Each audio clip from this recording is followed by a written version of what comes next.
There we go. Good evening, ladies and gentlemen. Let me just get this cable fixed a little bit. How are you all doing tonight? You're doing great. Tuesday, that means that live streaming time, as I said in hello date yesterday. It's exploration time. A little different than planned. We're still gonna go exploring, but we might have to take a little detour. We'll have to look at that here in a second. And as a lot of you guys saw, yes, the old intro music is back. I'm not sure the problem has been resolved, but at least the company who has falsely claimed the old live stream has dropped the copyright claim on that video, so that is now back. Does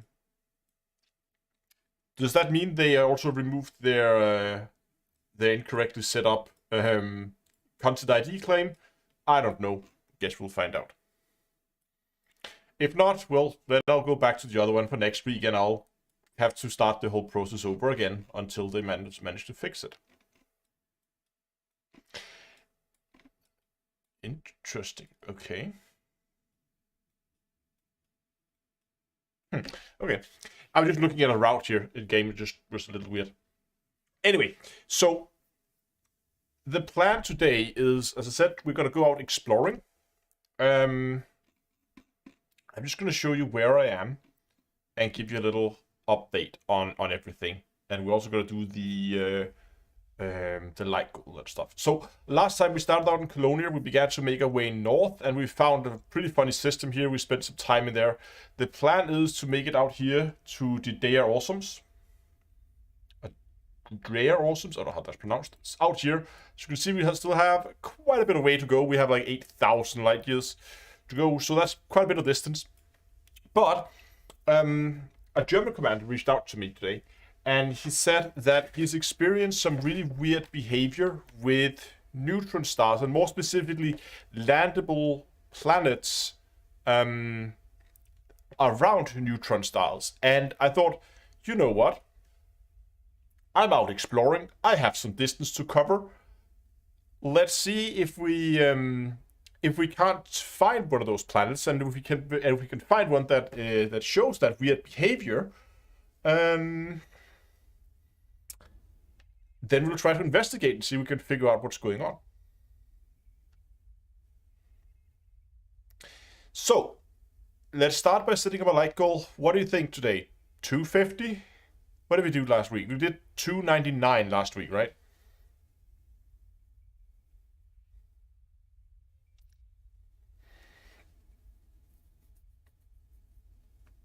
I think we did 299 last week. Dungle is suggesting pi. 140 is, you can do. Multiple people have suggested we go with pi. Okay, that's fine. Let's go with pi.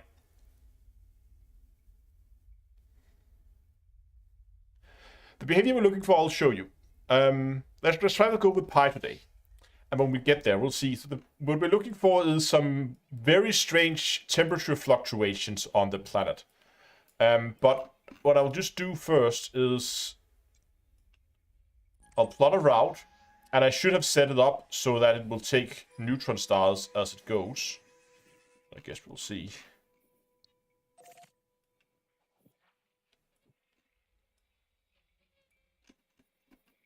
Yeah, okay, it will. You can already see it here.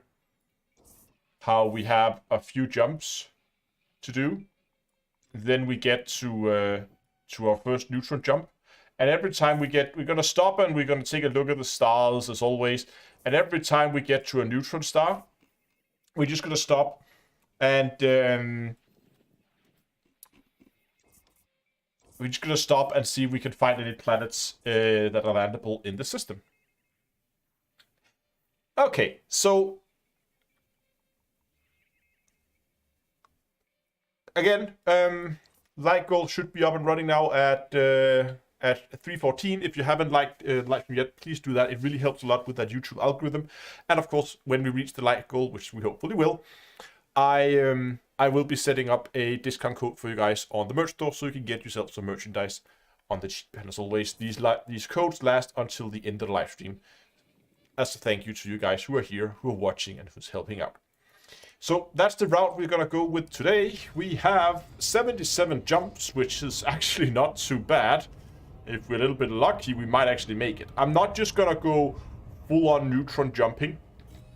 I'm still gonna stop and scan all the systems in between. Maybe not fully scan them, at least check to see if there's anything interesting that I want to stop and scan for. Again, not in a hurry, but looks like we have a decent number of neutron stars here, so I don't really think we have to worry too much about that.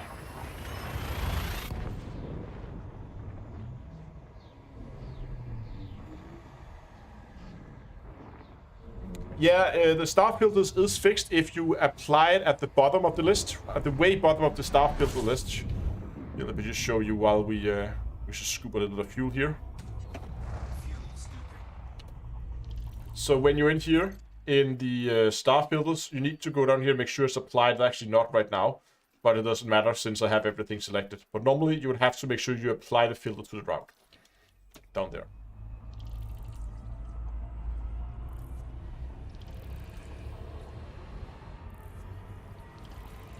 No, you're probably right, Dong. We probably won't make it.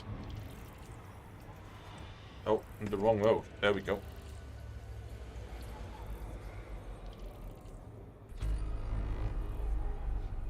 "24 bodies, that's pretty good.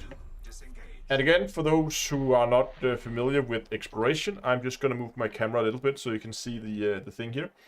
So you can see down in the corner where my camera was before, there's a little colored dot that changes colors and also shows what planet type it is. And what we're looking for, of course, are the Earth-likes. We are looking for the ammonia worlds, and we're looking for the water worlds, which is all in this, between that A and that A. So then this area, since there's nothing here in this area, not really anything interesting to look at, so we're gonna move on. There could still be interesting planets, but I can't stop and completely scan every ship, so therefore I'm going to just scan whenever I find anything that looks remotely interesting. What ship am I using? I am using a Crate Phantom.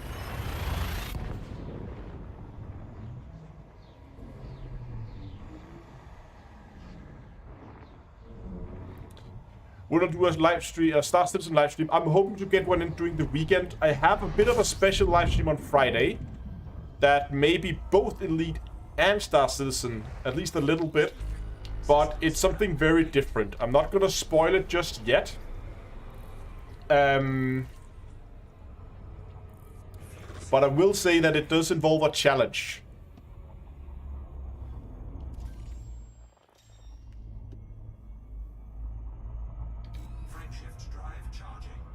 But that's all gonna be Friday, so you will have to tune in on Friday or watch the VOD afterwards if you are interested in that. Might also be a dedicated video. I'll hope there will be a dedicated video on it too. Darkoid related? No. Again, it's not something that is necessarily dedicated to either Elite or Star Citizen. It's kind of both.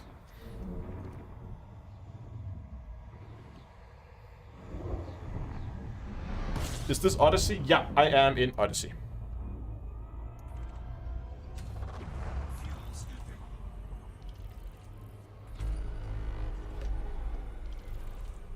Again, looking for that area here in the middle, and there's nothing, so we're just gonna move on.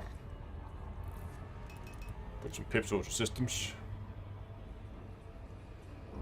No, but it has nothing to do with comparing Elite or Star Citizen. It has nothing to do with that. You guys are way, way off. I'm not gonna spoil it yet. And to make it even more complicated, I'm actually one posing the challenge, but I'm also the one who's going to complete it. But I didn't set the challenge for myself, just to make it completely nonsense and make no sense for anybody.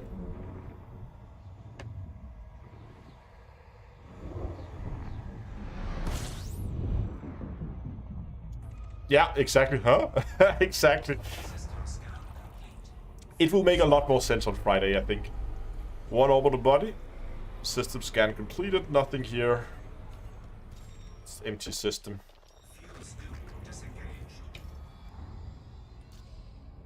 Is the next star? Yes. Next star is a neutron star. That is cheating. No. That's not. It will make sense. It's not cheating. I'll explain everything on Friday.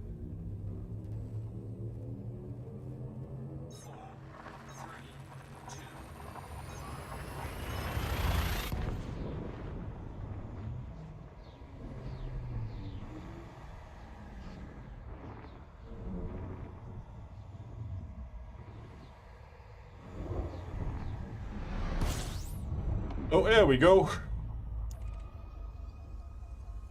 That's a very thin cone. Two bodies, and they're both stars. So nothing here for us other than a neutron boost. Careful with the exclusion zone and the speed.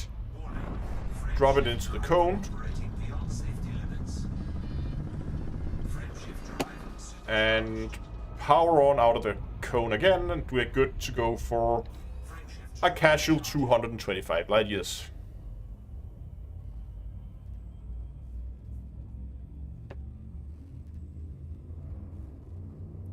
Nothing unusual so far. We're looking for a system with a neutron star and a landable planet. A landable planet with an atmosphere might be needed, I don't know, but at least we need something with a landable planet at the very least.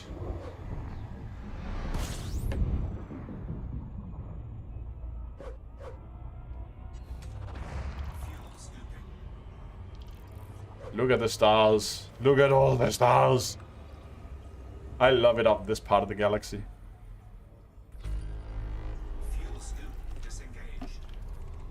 Oh, hold on. What do we have there? That is most likely a water world. I think that's very likely to be a water world, and I think the star we just left... Hold on. Yeah, that's an F class, so that is very likely to be a water world.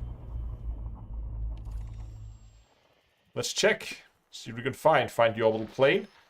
And 42 bodies in system. We're gonna have our work cut out for us here. Here we have our first gas giant.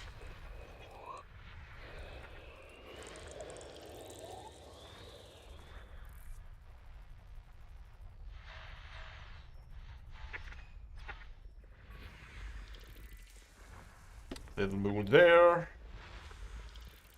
Little moon there. And another little moon. Oh, I like these ones. They always want to go down and land on these. I don't know if this one is actually landable. No atmosphere, so it should actually be. Might actually have to just do a quick. If it's close by the water world, then I might actually have to go and land there just for a quick little look.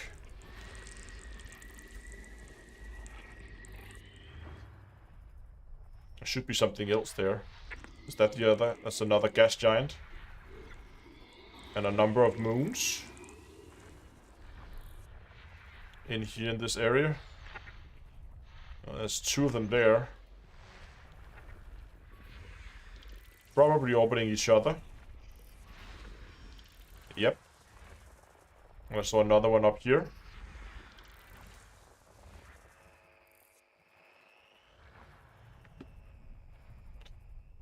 Something in this system has a lot of moons. I think maybe this one could be a good contester for a lot of moons.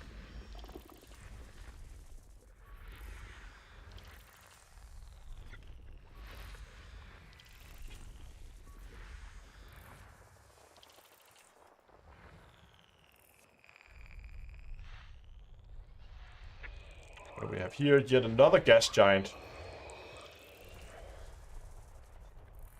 Oh, look at that. Look at the field of moons here.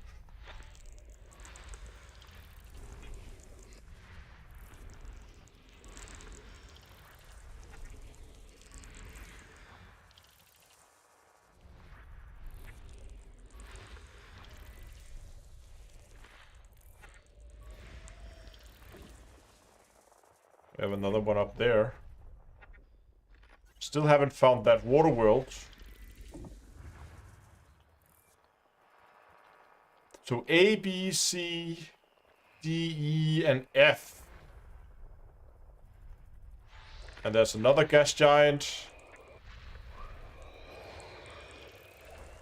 And that's the last gas giant in system.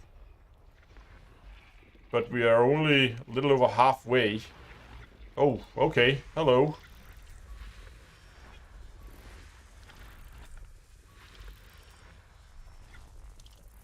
I'm gonna speedrun this one. There we go. There's more over here. Okay.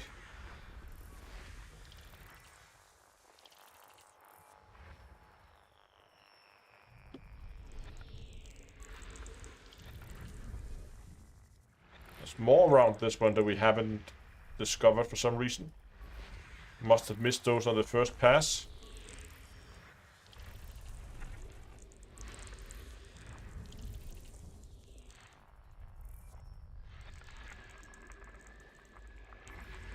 And we're getting into the rocky ice worlds.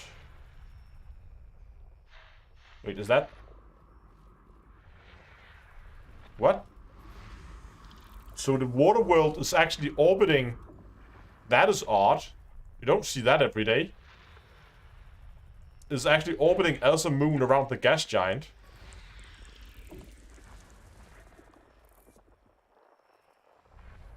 Oh, no, this is a second star. Ah, that's why I'm... Okay. That's why I didn't scan these the first time, because I didn't scan it the first time. It's a second star. There we go. Now we're done. Hopefully it's not too far.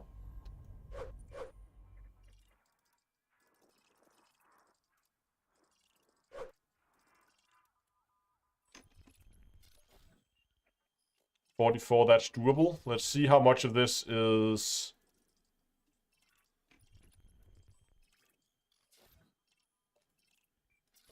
actually worth scanning. There's one that's candidate for terraforming. That one's a candidate for terraforming. That one is the water world, and there's a little moon there that doesn't have, but it's just an icy moon. That's not candidates, those are not terraformables. So we're just gonna go out here, it's not that far. Let's do a quick scan. If the moon is close to the planet, then we might go and have a look and just do a quick landing there. Can we maybe actually see this in here while we are flying? So it was star C3, there it is.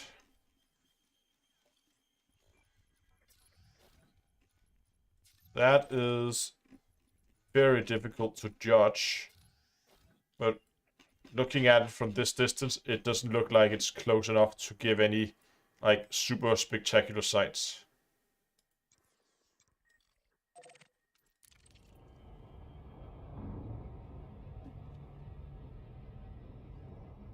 What's my personal favorite exploration ship that's not an Anaconda? That depends. I mean, if I'm carrying if I'm with a fleet carrier, I like the Courier. The Dolphin is also a really good choice. If I'm flying on my own, I think it's the Phantom. The Diamondback is good, but the little, like, the small fuel scoop does get tiresome after a while. So if you really want to go on long trips, I think I prefer the Phantom.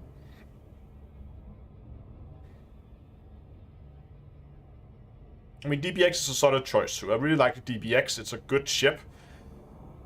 If you just had a little bit better fuel scoop. Yeah, Asp Explorer. So, it's been a very long time since I've been flying the Asp Explorer. And the reason is my first ever exploration trip was back before Horizons. So this was back in the days when there were no engineering at all. And that meant a 30 light year jump range was about as good as it got. We might be able to push it a slightly higher, but 30 didn't get much more than that. And I made a trip, my first exploration trip. I can still remember the route. I started in, of course, in the bubble, and then I made my way out towards the Eagle Nebula, which is out here in this area somewhere. And I can't remember, but it was somewhere like out here somewhere, I think. Then I made my way to the Eagle Nebula. I made it then into, because Colonia didn't exist back then either, made it into Sag-A in here. And then I straight lined it back. But after I reached Sagittarius A, I was pretty tired of exploring, and I really wanted to get back to the bubble. You can imagine that trip from Sag-A to the bubble when you're tired of exploring in an Asp Explorer with no engineering on it and a 30 light year jump range. There was no Guardian modules either, so there was like, that was what you got. That was a painful journey.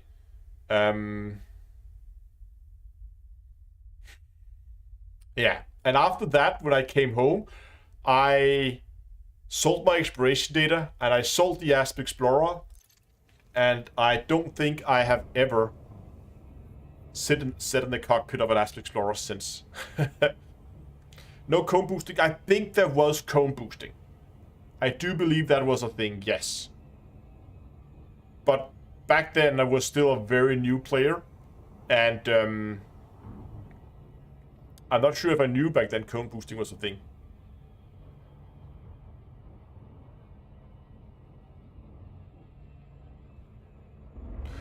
What is considered the bubble?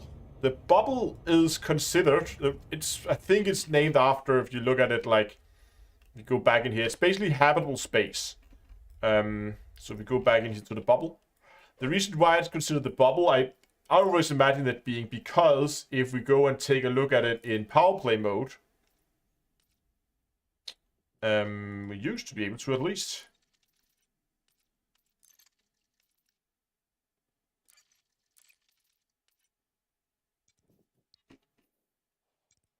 Can't we get that old power play mode up that we used to have? I don't know.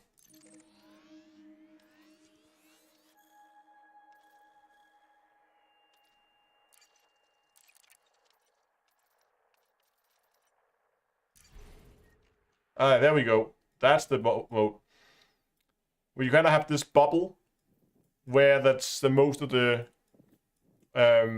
populated space is within these the power play bubble here, and that's kind of why it's, I don't know, I think that's why it's named as the way it is, but I'm actually not sure.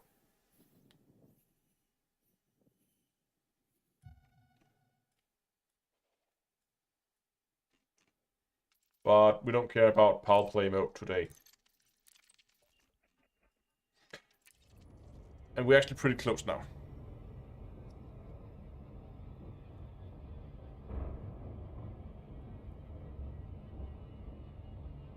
The local bubble is an actual name for our region. No, I think it's the... Isn't that the Inner Orion Spur or something? The region name is?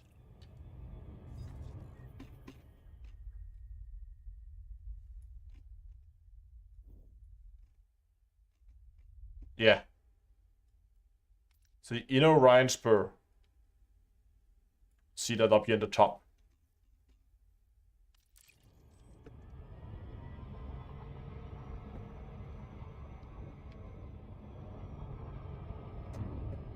But it's just named the bubble because you have this, like, almost spherical area of space.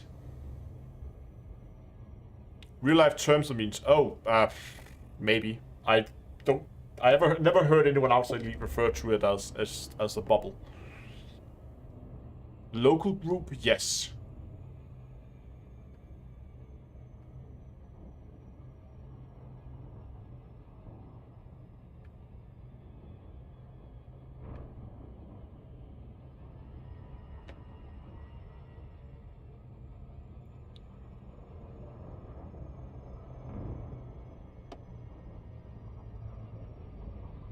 Okay, coming up on planet number 1.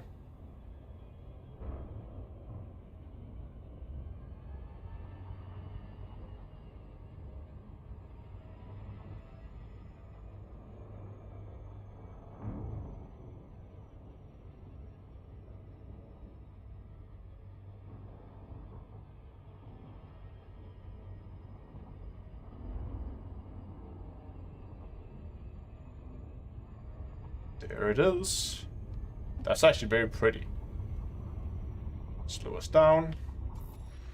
We're looking at standard six probe layout.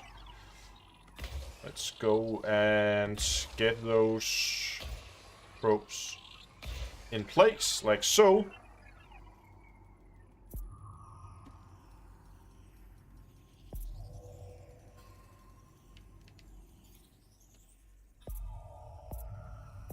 Surface scanned by 50%. Surface scan complete. Surface scan complete. Nice. Let's jump back to map view. Select the second. Let's go there.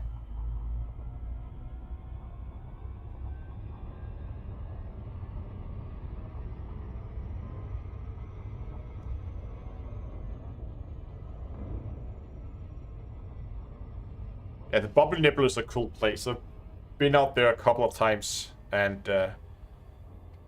it's a nice place. I like it out there. It's so pretty. And also because it has like a perfect size for where, when you are out close to the Bubble Nebula, where you can like just one jump and it will change its look drastically. It's not like one of some of the bigger nebulas where you have to do multiple jumps. So every time you jump, you get instantly this fascinating view. Okay, while we're making our way to the next little terraformable planet here, I just want to remind you guys, please go down and like the live stream. It really helps out a lot.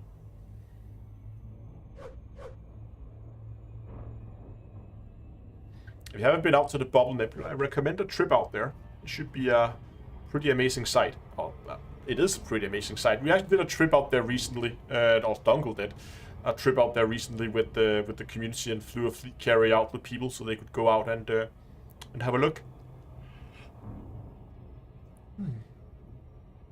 It's a nice area. I like it.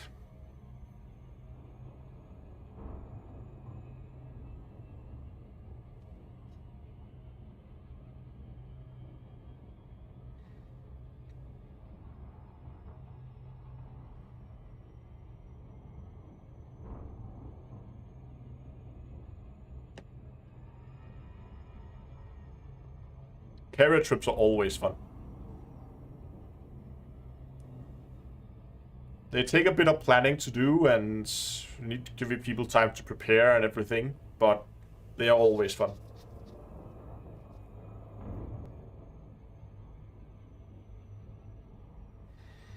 If you want to go up to the roof of the galaxy, there might actually be a good time now, when the player numbers are down, unless people just left their fleet carriers there. I don't know.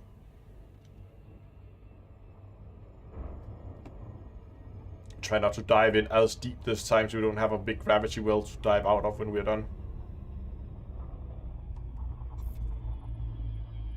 This is another 6 probes.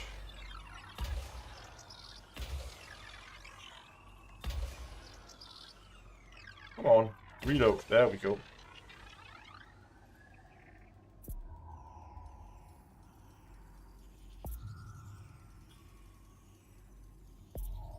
Any of you guys ever get a fleet carrier that you land on and jumps into the middle of nowhere, like where you jump on another fleet carrier?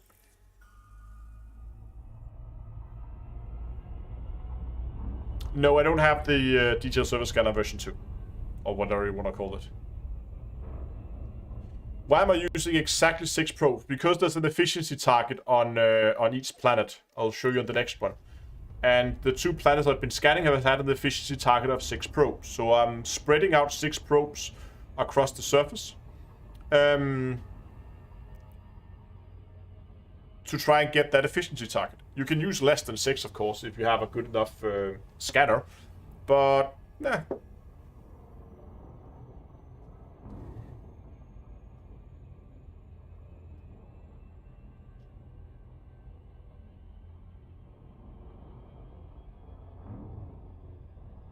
Yes, I know you can get less than 6 probes, but I might as well just fire off the 6 probe relatively evenly across the surface and then just do it faster.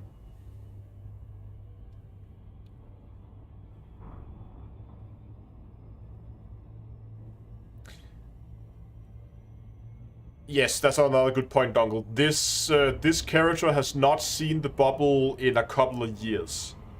I think in the last couple of years, this account is just... I just briefly went back to the bubble to pick up an Artemis suit, or the bubble to Colonia to pick up an Artemis suit. Otherwise, I've been spending pretty much all the time for the last couple of years in space with this character, out here in the black.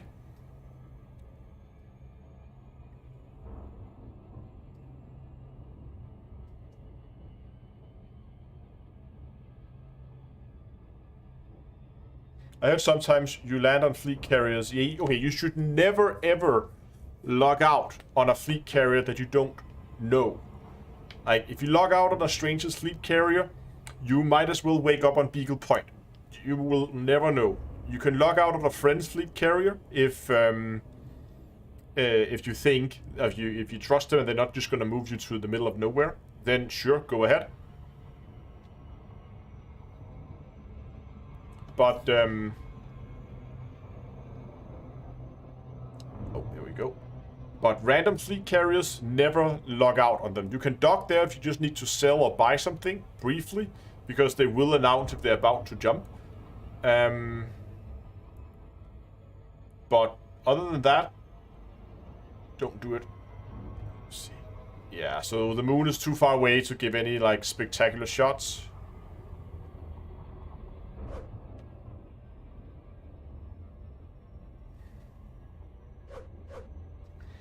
I actually don't know how much time I have on this character. I always... Let's go and check.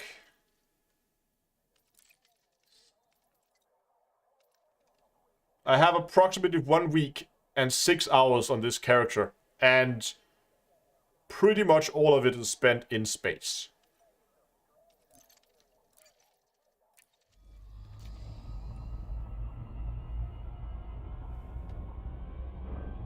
So a week, that is, what is that, a week and 6 hours, how much is that in hours, just normal hours?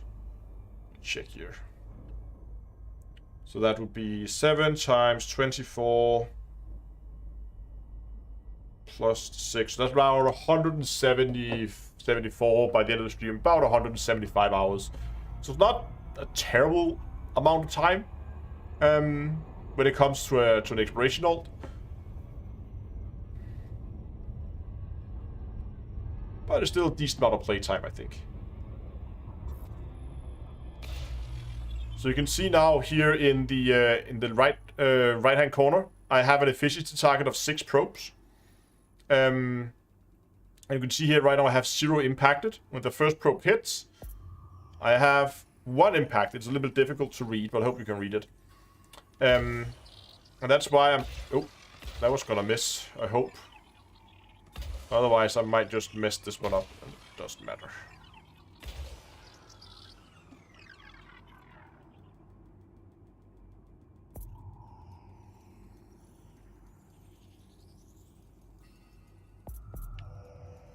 Yeah, that's the one that missed. Whee! Surface scan complete.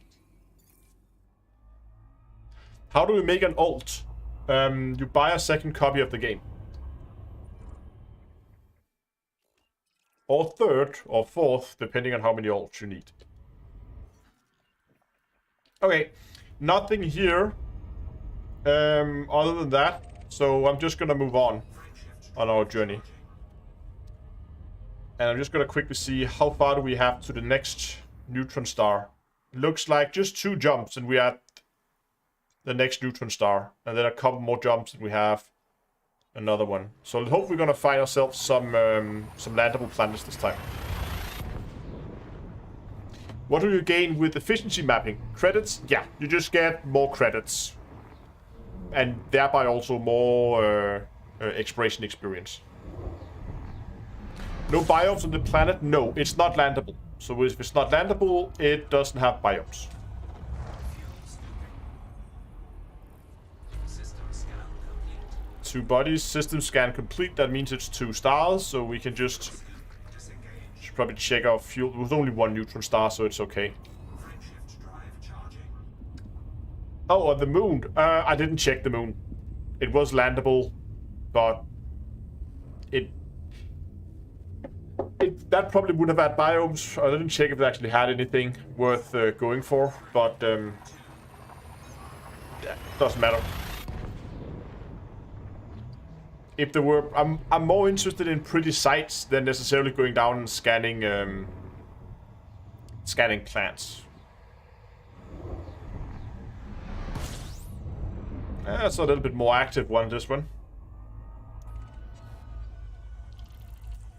I'm just gonna get the jetcomb boost now. 5 bodies, so at least we have some planters this time.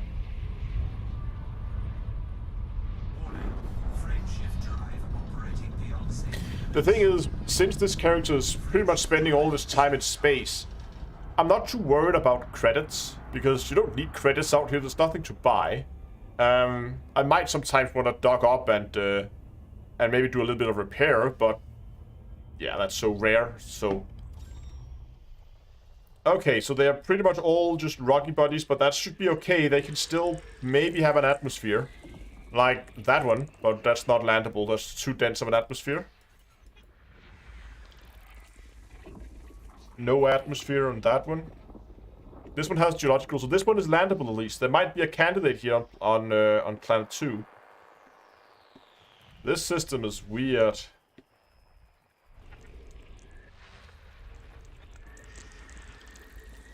This one has too dense of an atmosphere. And so does this one.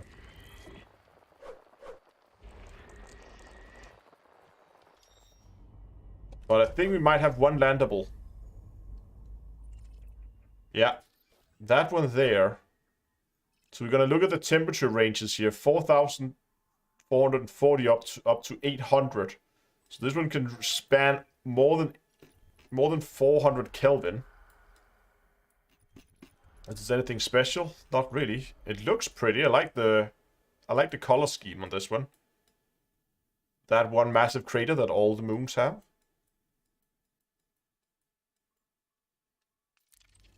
Let's go.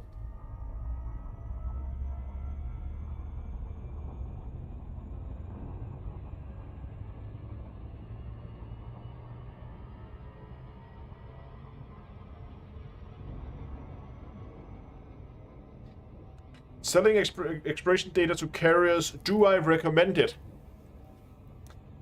Okay, it depends how much you have. Do remember you get less for your data when you sell it on a carrier.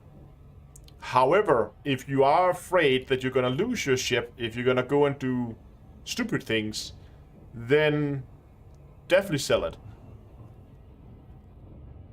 I usually wait until okay, so what I would often do is, if I am to land on a carrier anyway, then I might sell it if the tariff is not too high. If you own the carrier, then yes, of course. But if you do not own the carrier, then there is, you do get less for it. Also depending on how much tariff they take on their own. I believe you also get less for it even if you own the carrier compared to on a station. So I would still recommend, if you are planning to visit a station at some point, then I would recommend you to wait until you're at the station. But if you're like this carrier where I'm not really planning to ever go to a station, then I might, if I come across a carrier, actually dock up and sell the data, because that's better than me losing the ship and thereby also the data.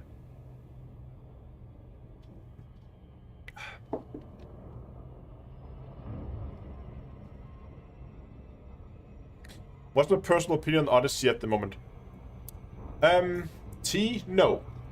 Just water from my D2A North Star rock, as we are overshooting the planet here. I think Odyssey is in a relatively okay state. There is still massive issues. Oh God, okay, maybe not massive. There are still issues. There is some of the repeating patterns, but you have to look for them to see them. I haven't found anything. You can find them, and they're out there. The problematic planets with the repeating patterns. And I think most planet has it if you are looking for them. but most of the time they seem to be okay. Lighting is... I like where the lighting is right now. Performance... Oh, what is this? 7 probes? Okay. Oops. We're gonna do it in 6. Performance-wise, it could use a little buff still. Especially if you want to run this on console, then you still have a little bit of a way to go, I think. Surface scanned by 50%. The main thing I feel like Odyssey needs right now is some more things to do after you're done with your suits and your weapons, because Surface as scanned. soon as you've done with those, well, there's not much there after you're done with your engineering. So there's probably a lot of like distress beacons and crash sites, minor wreckages and distress beacons on the site. Don't know why they keep spawning. See, that's another issue. I forgot to check one of the things we have here. Oh, lava spouses again. Are we gonna find another volcano?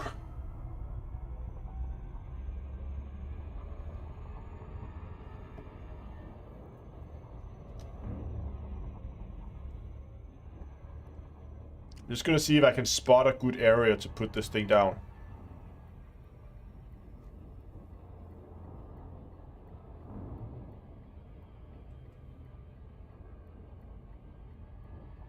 So I think maybe that area...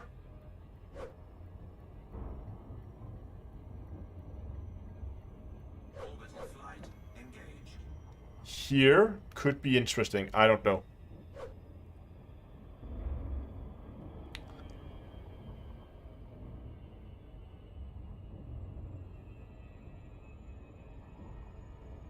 There's a very dark patch there.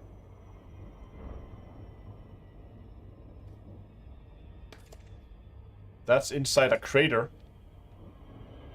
Let's go into the crater, let's see.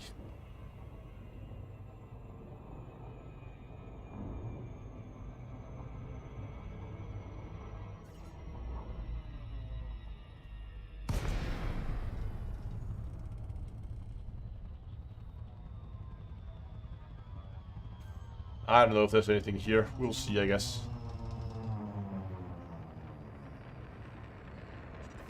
Do I have night vision on? I do. That's why it looks so green.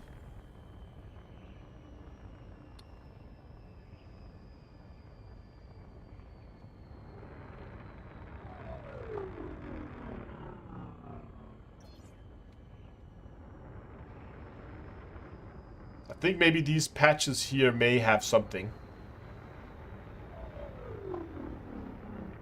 What's the gravity? 1.3. You need to be careful here. I'm gonna hit the ground. Just a little bit.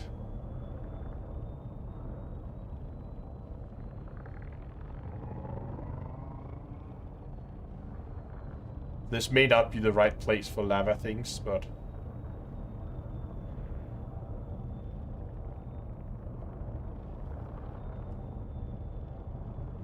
let's put this thing down anyway.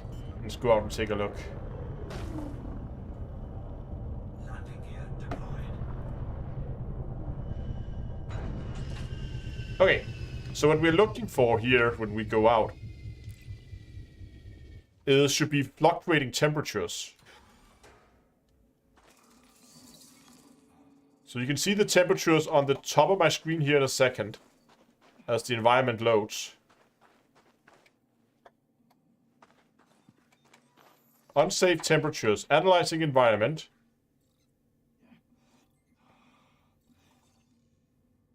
Okay, so right now we are at the lowest temperature. Hold on. Okay, no, never mind. We are now at 833 Kelvin. Just gonna keep an eye on the temperatures as we run around here. Oh, and now, you see that? Then it dropped down to the lowest at... Suit thermal limit exceeded.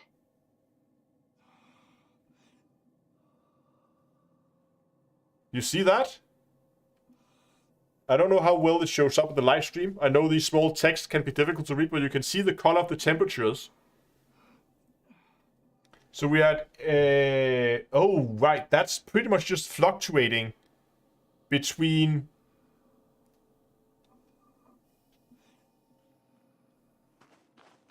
833, and then remember 444 was the lowest temperature. Yeah, I'm gonna watch my health bar, don't worry. Warning. Suit thermal limit exceeded.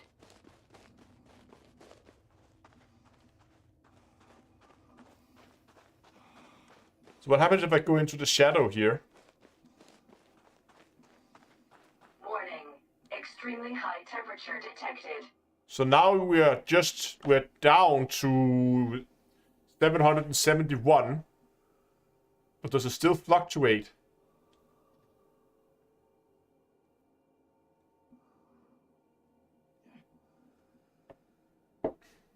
Yeah, it does. There we go.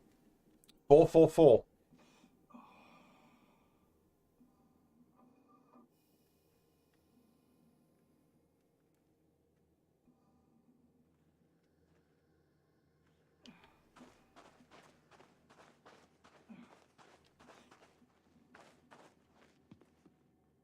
We can't see the bottom left of the screen. Okay, hold on. Move myself.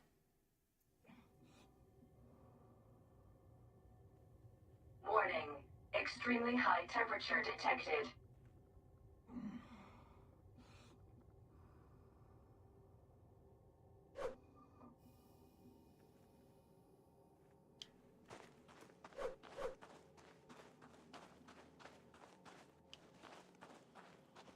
Warning.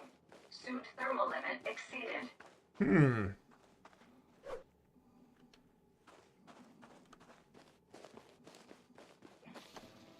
We have some power. I just want to test something.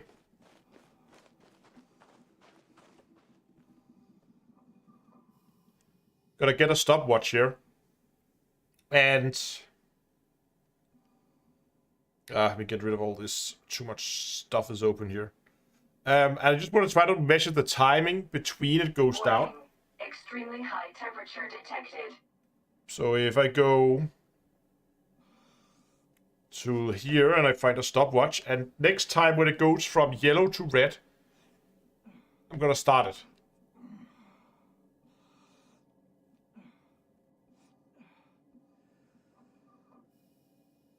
Yellow, red, start. Okay. And now we're just going to do laps. And when every time it goes from yellow to red,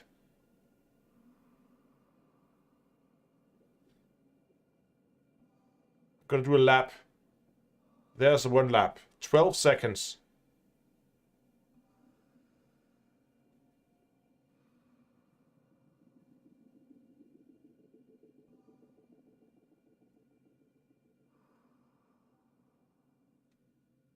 Warning. Extremely high temperature detected. This is not even.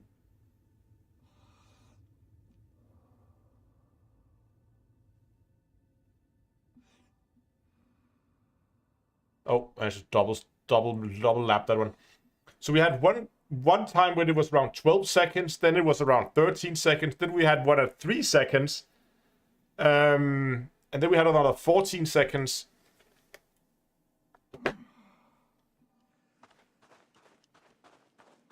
Warning. Suit thermal limit exceeded.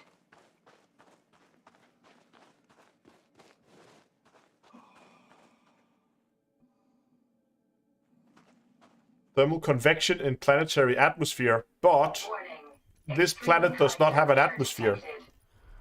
This is a atmosphericless moon. No, it's not just because I had one where it was just not just 13 seconds plus something. We had one where it was just 3 seconds.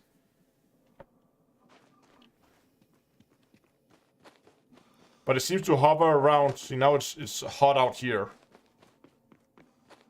I mean, it's obviously a bug because it's hitting the planet's minimum temperature.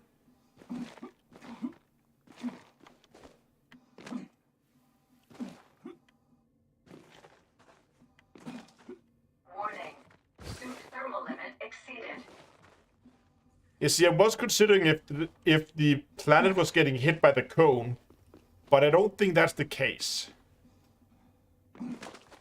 But we can go and check, because now we've seen this behavior. Let's go back into the into the ship where it's a little bit more safe.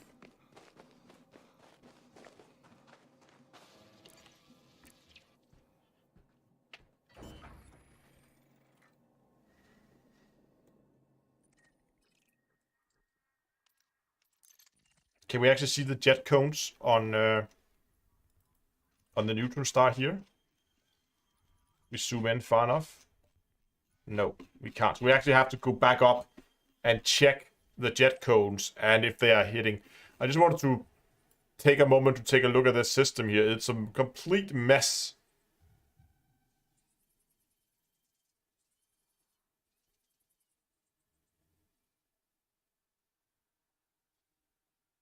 Exactly. That was a commander who was reporting this to me, and he had tried it on multiple planets and had the same thing happen on all planets, all landable planets in systems with a neutron star. And the chances that all of those planets are all in the exact cone of the parent star is highly unlikely. But in the name of science, we are gonna go and we're gonna check. Yeah, so exactly. You would expect the cones to be perpendicular to the orbital plane, but as you saw, let's just hold on, just get this thing flying. As you saw, the orbital plane is, well, the orbital plane is like, what is the orbital plane here? I mean, clearly they have defined it as the plane of planet 1, but I think that's just the way to define it. Maybe, I don't know.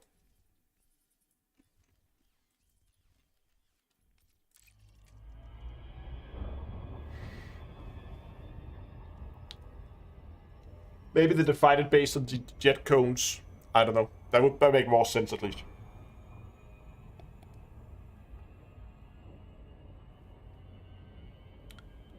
The star pulse is very quick. I can't remember how quick this one was. I have to go and check.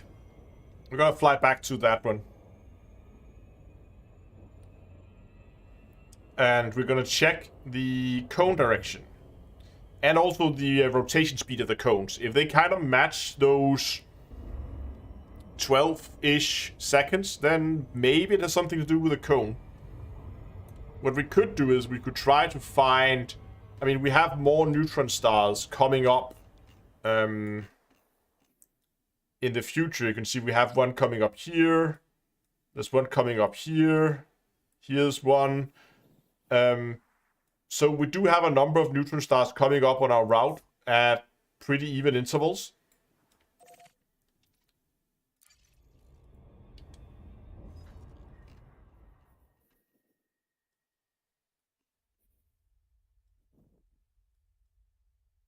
What did I just do?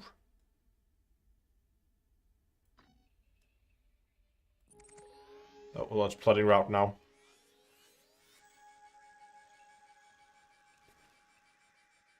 Yeah, exactly. I noticed that when I was getting out, the disembark button was flickering like mad as well.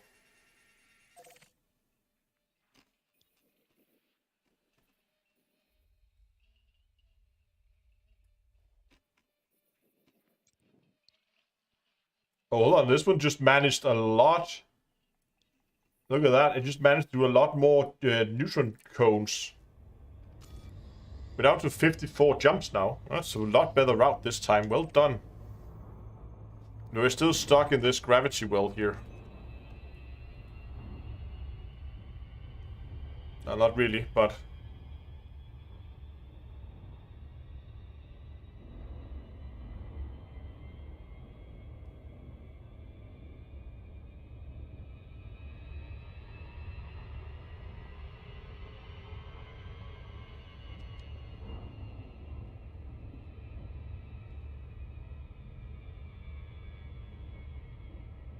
Look at that.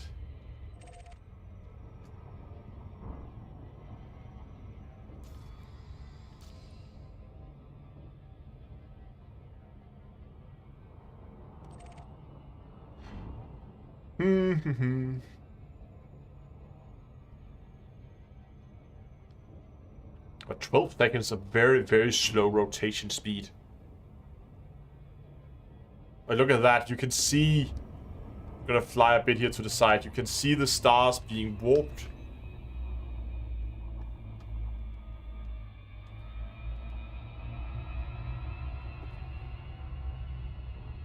You can see that? You can see the stars behind it being warped around it as it moves across the... As it moves across the back stars. That's pretty neat.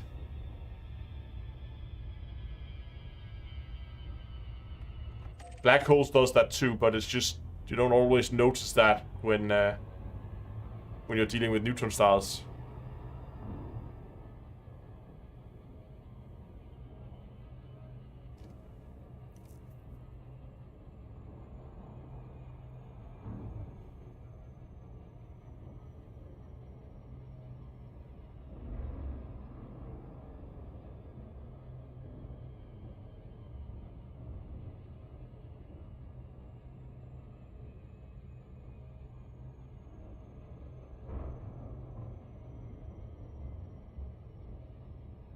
Yeah, those cones are not lining up at all.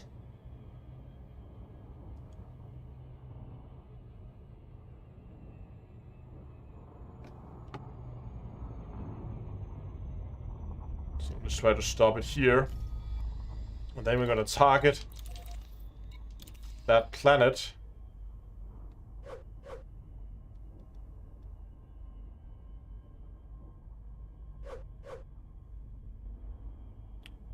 Yeah. I don't know about you guys, but it doesn't look like it's lining up at all.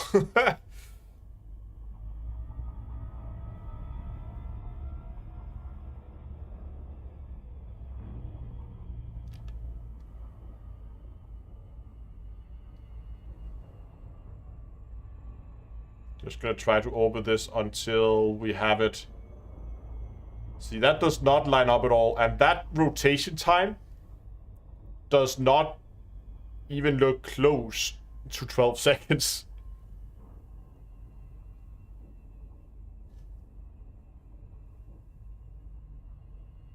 So it's not because it's lining up and it's going into the cone or anything like that. Exactly, it's basically perpendicular. So that is definitely not it.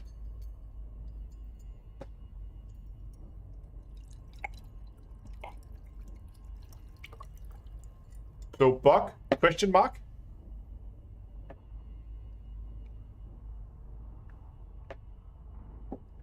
I think it's more likely that it's a bug than it's something like radiation.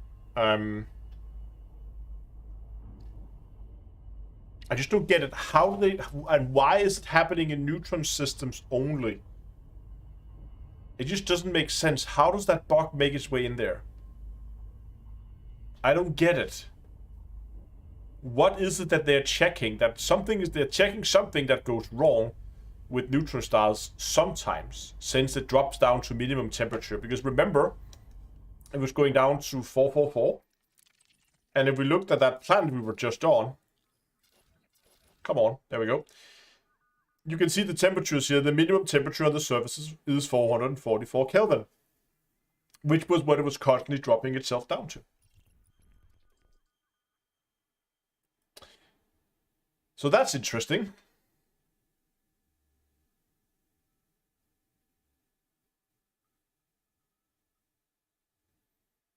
Light level.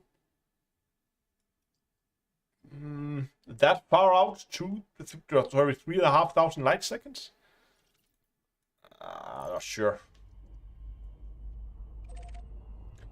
Let's move on to the next system. And we're going to see if we can find more of these weird planets. Because if we have it, so far we have confirmed in one system, and I know other people have found as well.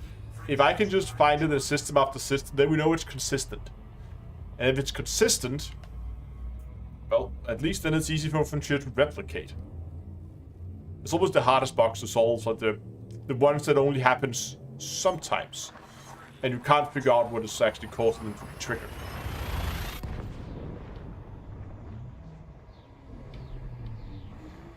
Does it only happen to planet with geologicals on? Okay, so we did have geologicals on that one.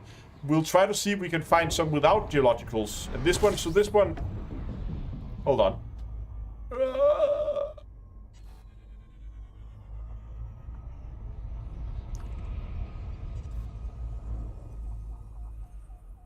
Warning.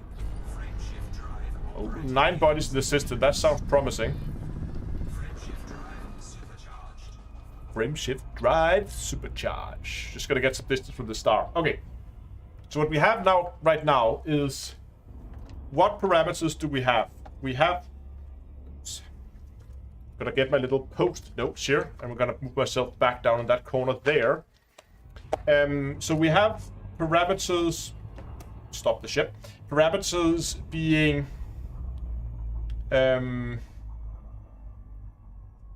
We have like. Oh, hold up. Get a fresh post note. We have Atmos.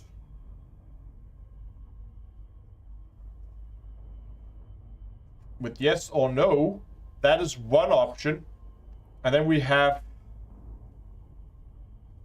geo with either yes or no. Right? So we have like a little like square here. And so far we have confirmed that it happens on planets without an atmosphere, but with geological sites on it. There you go. So we have that confirmed, but now we need to see what else we can find. Okay, we have lots of smaller planets again and a few gas giants, so that looks like gas giants with a few moons. There's a B star as well. Oh, okay, this is interesting. So now we have a secondary star. There's leave one here. So this one should be landable. Atmosphere is low enough, and it doesn't have any geological sites on it, so that's one of the combinations we need to check. This one also is landable.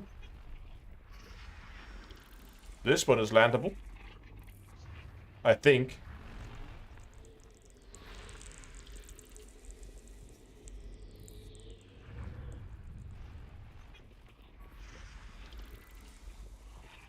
Did one had... Oh, did the other has geologicals, or did I miss that? Yeah, nothing on that one.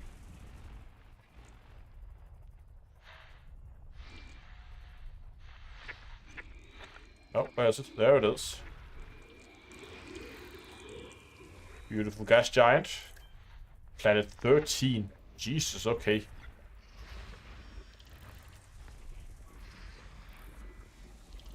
Oh, that's a pretty little moon. Geologicals and 5 different biologicals. That's a very active little moon. What was that? 13A?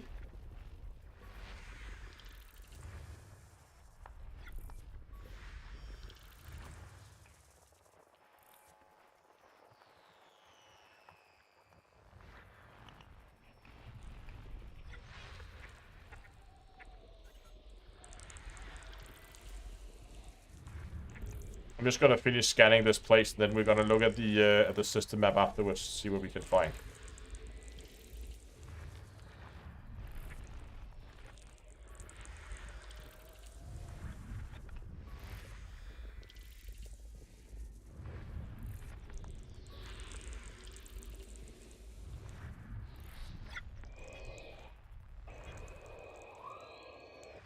Wait, there's a... What? What? So planet 1 is a lone gas giant? What is going on here? What is this sim? So you have this massive, massive gas giant in here. And then you have planets after planets after planets. Oh, they're not landable. I thought these would have been landable. Those out there are landable.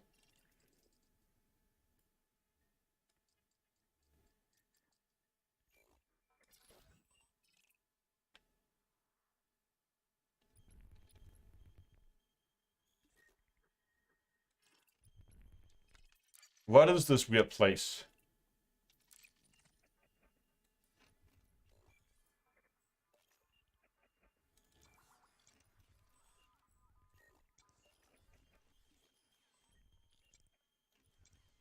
Why is there a gas giant in there? What is it even doing there?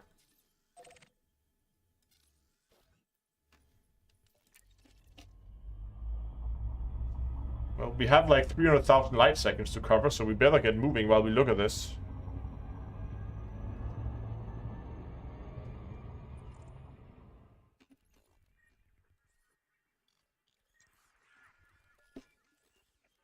Because it's clearly been formed as part of the B system, right?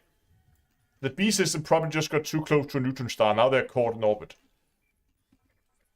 But all of these are in a perfect plane.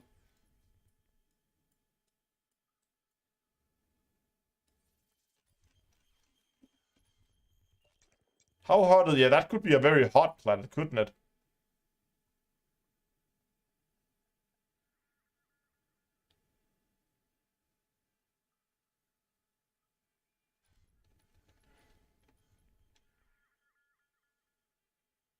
It's not that hot. I mean, this is a K-class star after all. Yeah, it's a system with a system, exactly.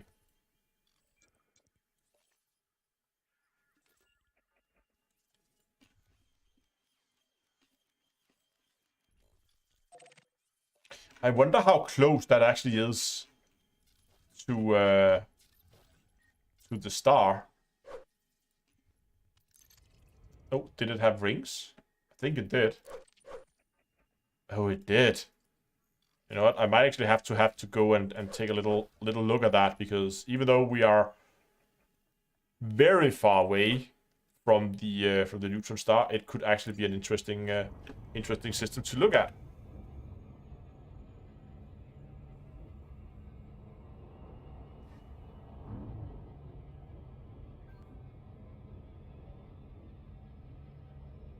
Yeah, I know these systems are not too uncommon, but it's still super weird.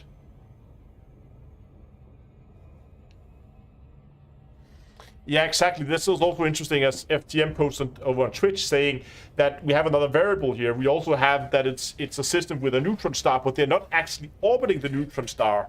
And the neutron star is like 300,000 light seconds away. So if we still get the behavior out there, and then the only thing I guess we could test would be to find a system where the neutron star is not the main star, where you have the neutron star as a secondary, and see if the effect is still there, or if it has to be the main star that's a neutron star. But those systems are a little bit more difficult to find.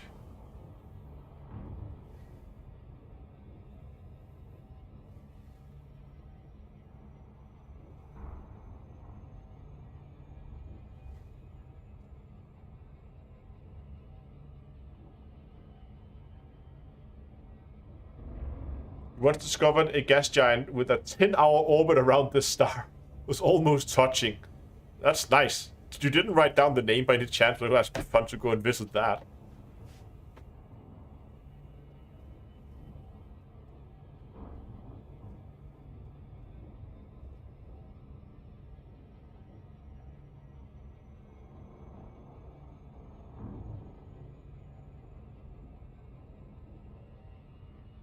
It's at 0.27 AU. That's almost half the distance of Mercury. Yeah, that should be hot. Imagine basically having a gas giant, and it's a K-class star even, so this is very close to the sun. It should have the star should have a surface temperature like 5,000 Kelvin or something. Yeah, not far off. 2,400. It's a little bit colder than our star. But sim major axis is 0.2 AU. That is close.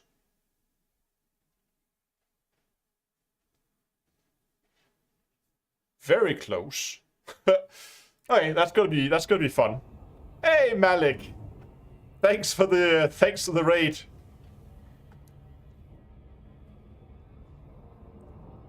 How are you doing? And Malik brought 96 of his friends. So just to recap for all the lovely people, we are up the black and we are investigating some weird behaviors on planet around, or at least I should say in systems with a neutron star. So far we only confirmed it on one planet that was orbiting the neutron star. But we're heading out to a number of planets here in this very, very odd system, where there is a big gas giant orbiting very close to a star, and then you have a lot of smaller planets, and then you have a gas giant again. So it's like a gas giant sandwich.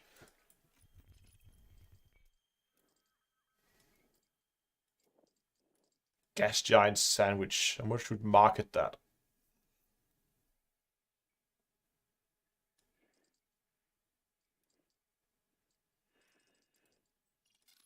What about these things out here?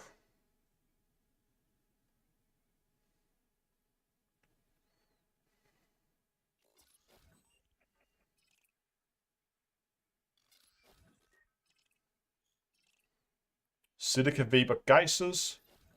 Silica magma. There's geysers on this one. That's always fun. Should probably not play with geysers when I'm this far out. It always ends with me losing a ship. Or not a ship, at least an SRV.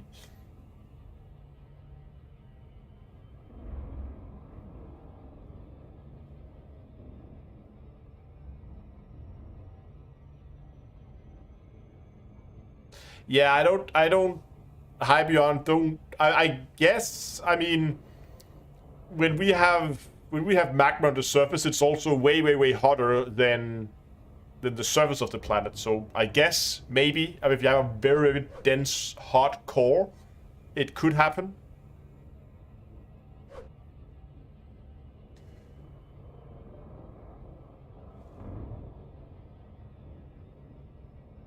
Yeah, exactly. We're checking the temperature changes.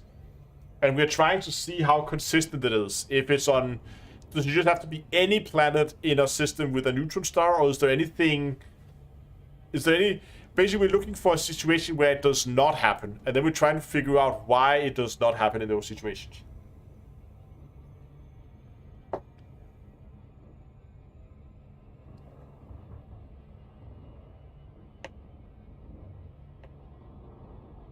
In the solar system, should the star be with white in color and not yellow? Well,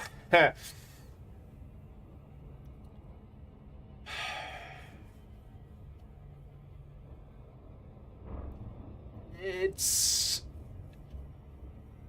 So I'm just trying to think here. If you have... I guess technically, yes, it should. It should be more white. And the reason why we get this yellow-reddish color is, of course, because we have the scattering of the blue light as the light passes through our atmosphere. Which is why we perceive it to be yellow and then even more red as it goes down lower in the horizon when it moves through more atmosphere, more blue scattering of light, aka you get a red sunset. So I guess, yes, it should technically in space be white.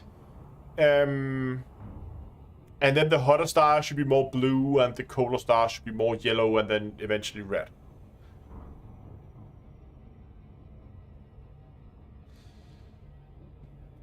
So technically our sun should be closer to what probably F-class stars are. I guess that would make more sense.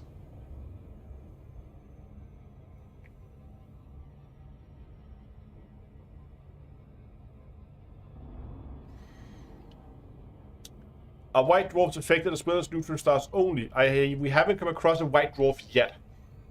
So we haven't tested that yet. But for now we're just going to see if there's going to be any effect on planets. But if somebody is in a system with a white dwarf, try to land on a planet and see if you get it.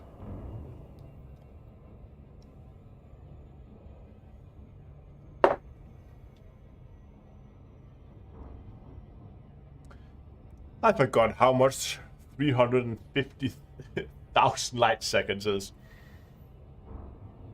Do any of you guys remember the old RIA days? The passenger missions in RIA? When that was the thing?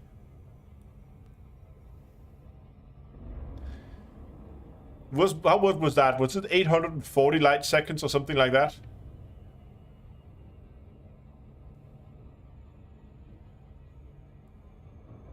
Yeah, it took 20 minutes.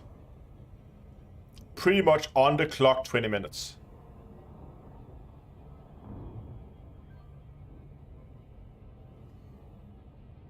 Damn, you could make a lot of money from that. And it was basically AFK money.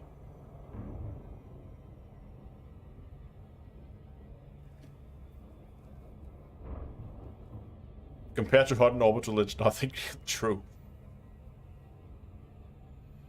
Yes, Hyman, we are testing odd temperatures. No, so for those who weren't around during the RIA days when you could make money, the thing was back then, passenger missions got a credit boost, not only based on the distance to the system, the light year distance you had to travel, but also the distance to the target destination system, or to the target destination station in system. So you would, if you had a station like 20 light seconds from the jump-in star, you wouldn't get any credit boost to the mission payout. But if you had missions to a station 800,000 light seconds away, then you got a huge boost to the credit payout of those missions. So what people would do is they would sit in the nearby system, they'll fill up their ships with passengers all going to that station. Then it would make one jump, and then they would go AFK 20 minutes in, just flying, and they could sit and watch YouTube, or actually go AFK and sit do other things. They would dock, they would hand out all the passengers, and a single trip like that would yield you around 80 million. Yeah, Sweden was that's right, had them there as well. They had them in 2 locations.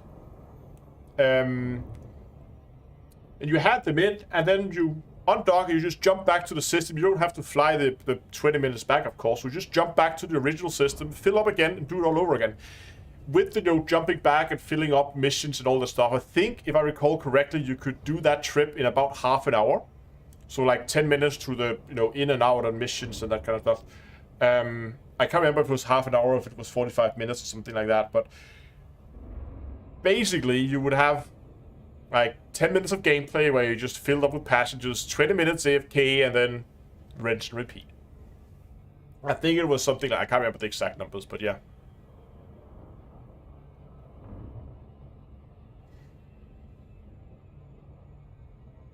It took 46. Okay, so it was about 45 minutes. I remember it incorrectly. But still, it was a decent amount of money for very little work. It might have been a 30-40 minutes. Maybe the round trip was 45 minutes, something like that.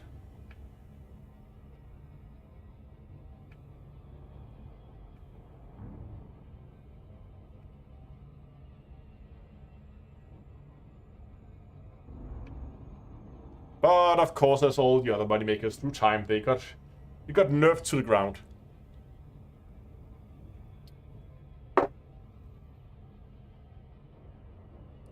Back then, see that's actually funny. Is that back then 40 mil was a lot too. I remember back in the days in Quince. Oh, Quince. Back then, there was a system. There is a system. You can still go there. It's right on the edge of the bubble,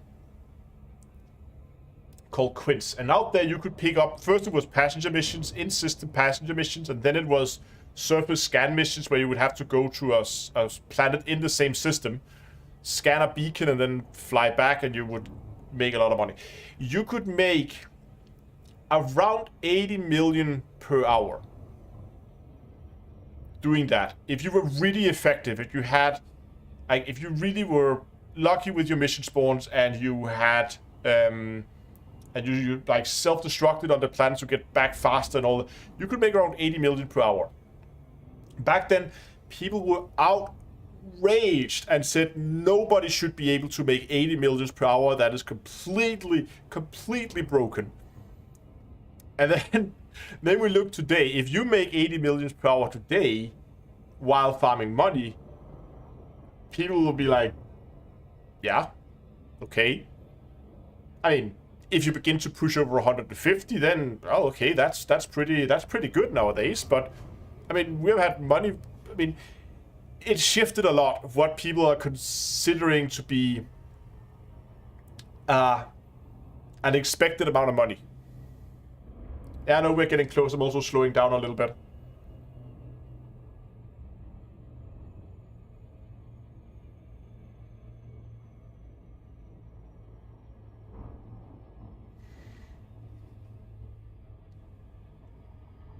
Oh, that is pretty.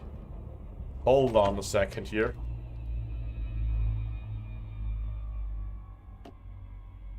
Let's just get this on the ship in a good position. Like there. What I'm gonna do is I'm gonna fly up so that the star is right behind it, and it is eclipsing the planet. Oh, no, not that way.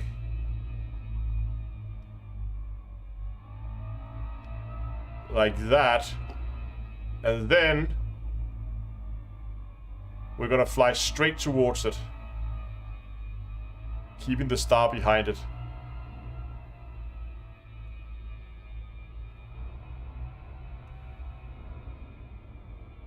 We might actually be able to... Hold on. Let's try this. Let's see if we can make ourselves a diamond ring here on our gas giant. That should actually be doable here. If we move down. I have to go back into free camera to do this.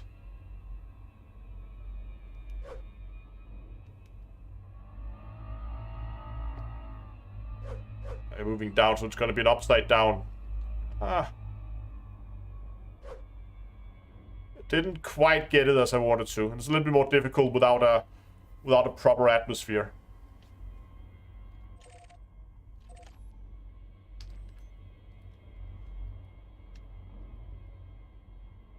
Does it actually cast a shadow at these kind of ranges?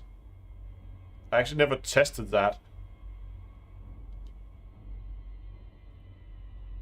So right now there is definitely sunlight hitting the ship. But... oh yeah, look at that. We're definitely going into the shade.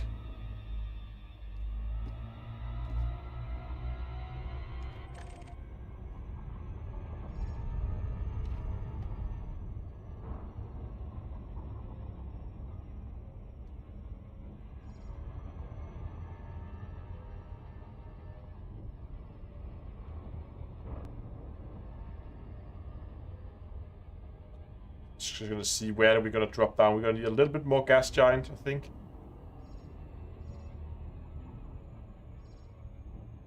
Let's say right around here should be good. Let's dive in.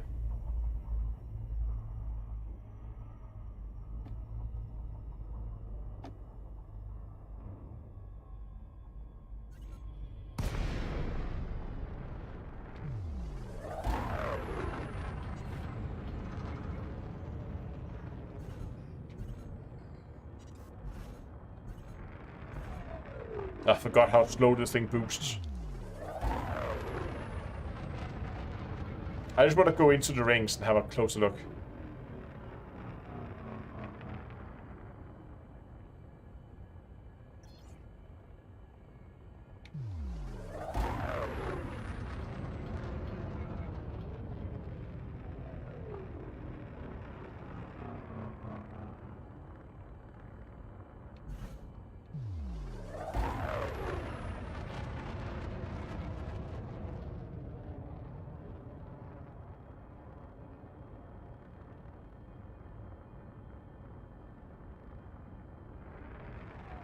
We have just the glow of the star through the gas. What I'm looking for is the other side of the ring. We have a little bit of an angle here, so we should be able to go up on the other side here.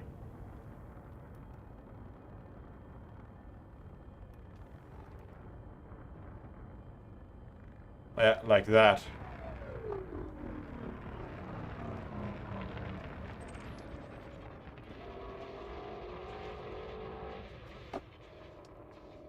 What happened there? There we go. Look at that view. Isn't that pretty?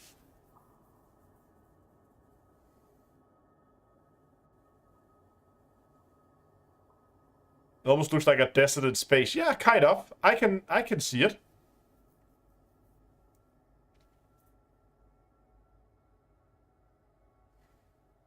Still are screenshots. I'm gonna take a screenshot. We can post it and see if I actually like that one. Save that.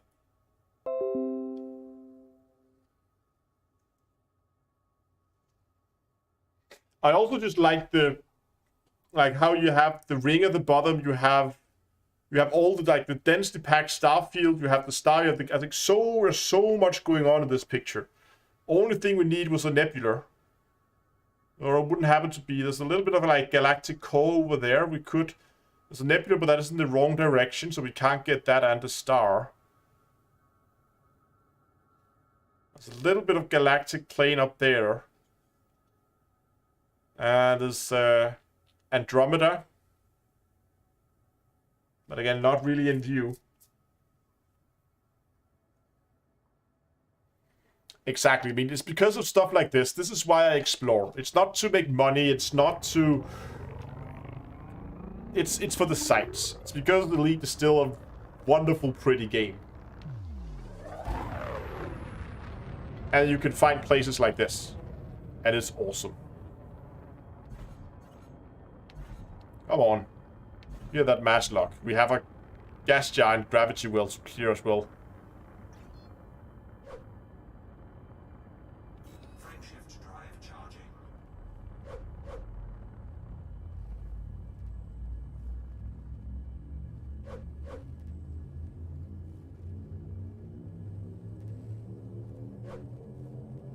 Ready to engage. Oh, we need to align with an escape vector? Okay. Oh, hold on. It's trying to jump us to the next system. I need to charge Super Cruise directly. Ah, we have plenty of fuel. We'll get fuel, don't worry.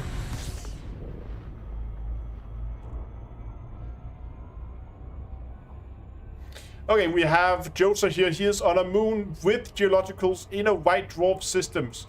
Nothing strange here. Are the planet or the moon you're on orbiting is it orbiting the white dwarf or a secondary star?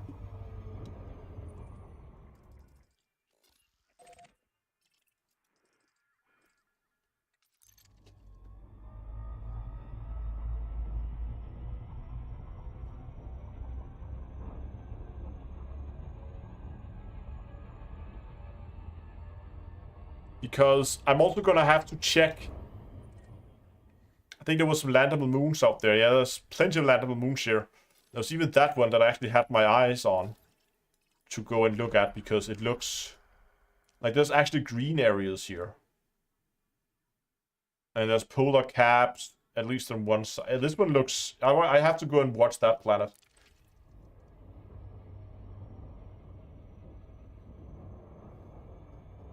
Only right of the system. Okay.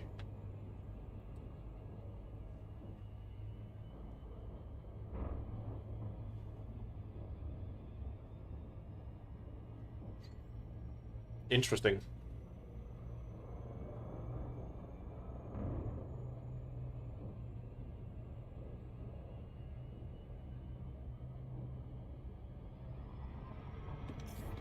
Yeah, I have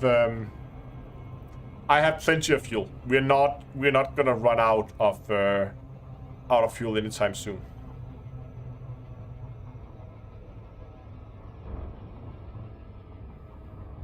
Lina says, use your code on Star Citizen, still haven't brought a ship yet. Well, I mean, there is the free fly week starting tomorrow, actually, for Star Citizen. So tomorrow, you won't have to buy a ship to play the game. You can just use the code. It's in the description, or go to getstarcitizen.d2a.com, by the way. And then you can play it for free. I think it's for a week you can play it.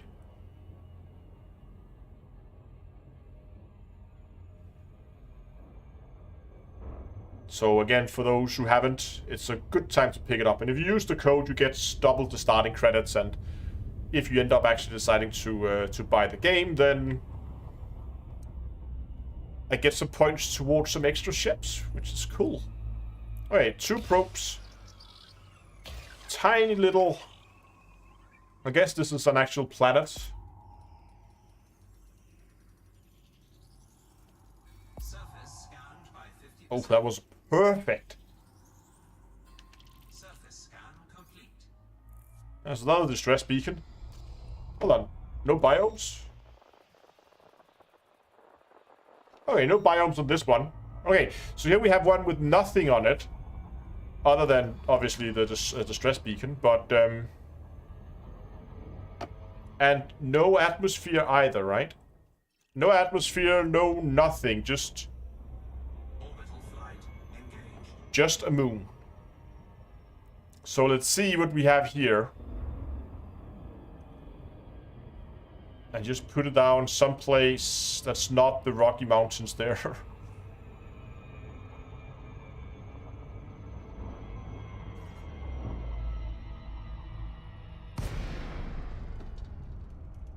Yeah, just a weird little planet. Moon. Planet. Those are moons. That's a planet.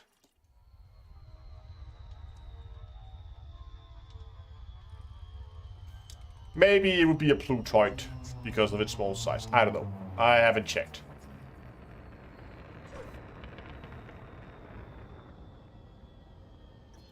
I'm much more in favor of using Plutoid than using Dwarf Planet. Just because... Poor Pluto. Landing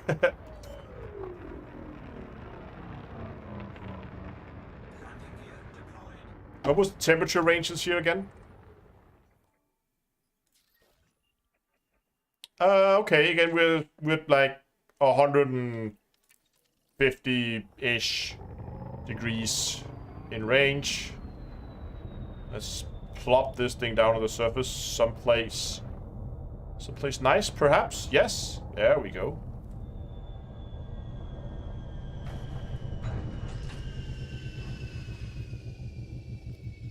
No flickering button this time, but this one shouldn't get outside our... Hey! Hey! There we go. Okay, hold on. Let's send Frontier up a bug report.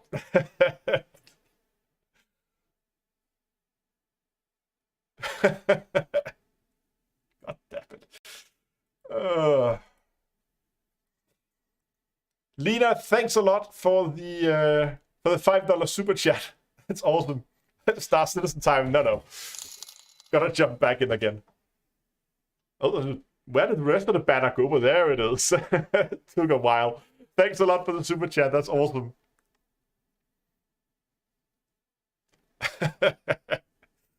And we're on our way back in again.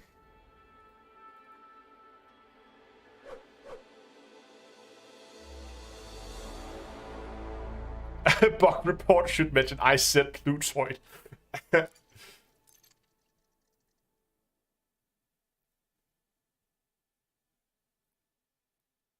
You crash so neatly. That's the first time somebody has complimented me on my ability to crash a game. Okay. Well, at least we're on the surface. More than you can say about our ship. Maybe the back is at the surface?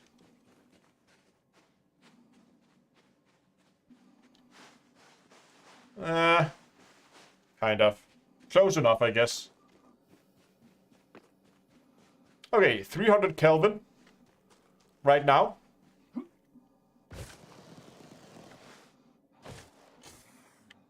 Very stable 300 Kelvin.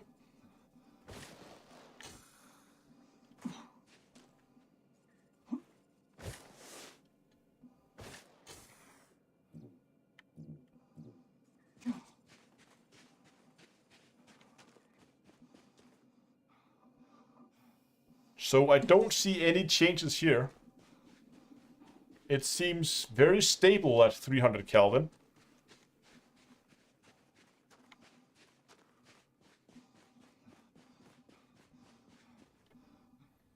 What is 300 Kelvin in Celsius? So what is... It's like 30 degrees Celsius? Isn't it 272? That's 0 Kelvin. 272 Kelvin, I think, is 0. Yeah, exactly. 73. Sorry, my bad. So it's 273. So it's like, yeah, as people are saying, that's like 26. So it's a nice warm summer day here. It's very manageable. It's actually a surprisingly pleasant planet if it wasn't because, you know, the lack of atmosphere and deadly radiation from the nearby star and all that. But other than that, it's nice. And temperatures seem stable. We're not gonna get random fluctuations down to like...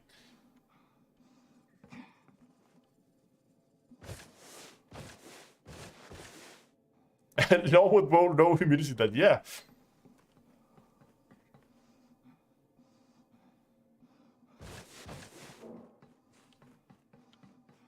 I'm just running around just to see if we get anything at all.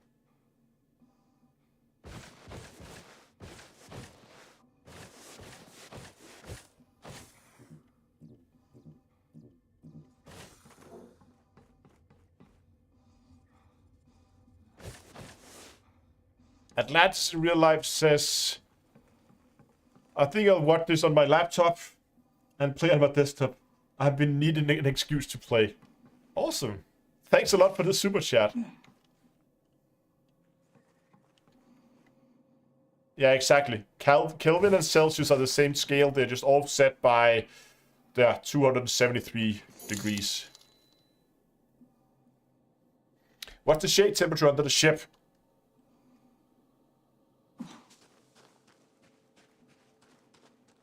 .278. So here we have about 5 degrees. So it's a little chilly. It's a little chilly in the shade. I mean, it's manageable. I mean, with a warm coat, you would be fine.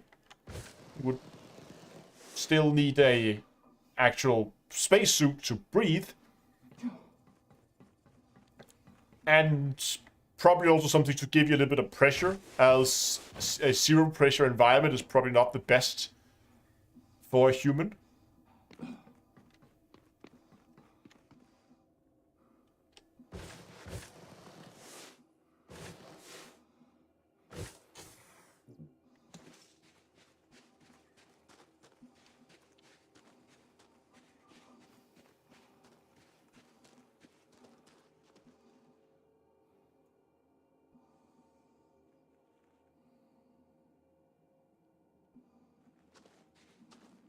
No, June. 300 Kelvin is not minus... It's not minus 73 C. 0 C is 273 Kelvin. Google it.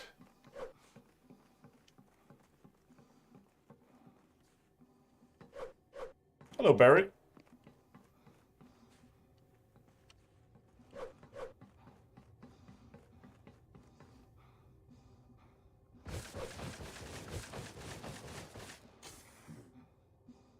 Okay, I think we've established that this one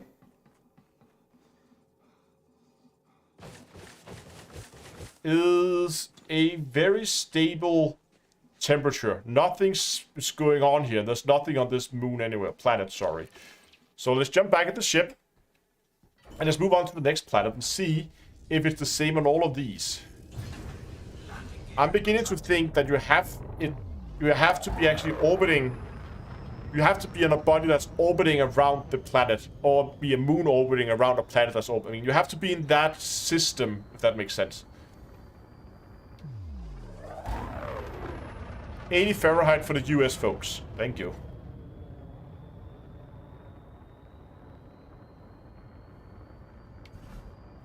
Okay, next stop. I think it should be these ones here. That is cold. That is very, very cold. This one is also cold. This one is cold. This one is cold. This one is cold. That one is cold. that what it's called? Yeah. This is very, very cold. Okay, let's see if we have any temperature fluctuations on a very cold planet then.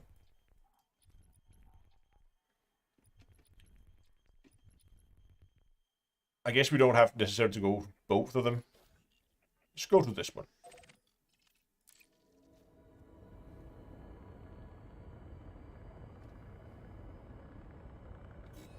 Should probably have started my frameshift drive before we began to play around on the map, so we could actually begin to get out of the gravity well.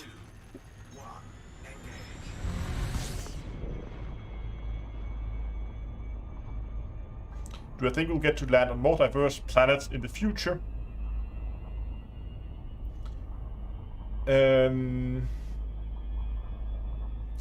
With Star Citizen's gorgeous worlds, it makes you crave them here as well. I don't think so. No. If it is, then it's going to be in a very distant future. We are talking, my guess is at least 3 years. Maybe 4, maybe 5 if ever. But that's the kind of time scale I'm expecting before we unlock more planets in Elite. I personally don't think it's ever going to happen. I think it's more likely that Frontier is going to work with what they have now and add around that. There is so much potential in Odyssey that has so far been unfulfilled. And I could definitely see them working on that and focusing more on that, adding content into what is already there, rather than just adding more planets.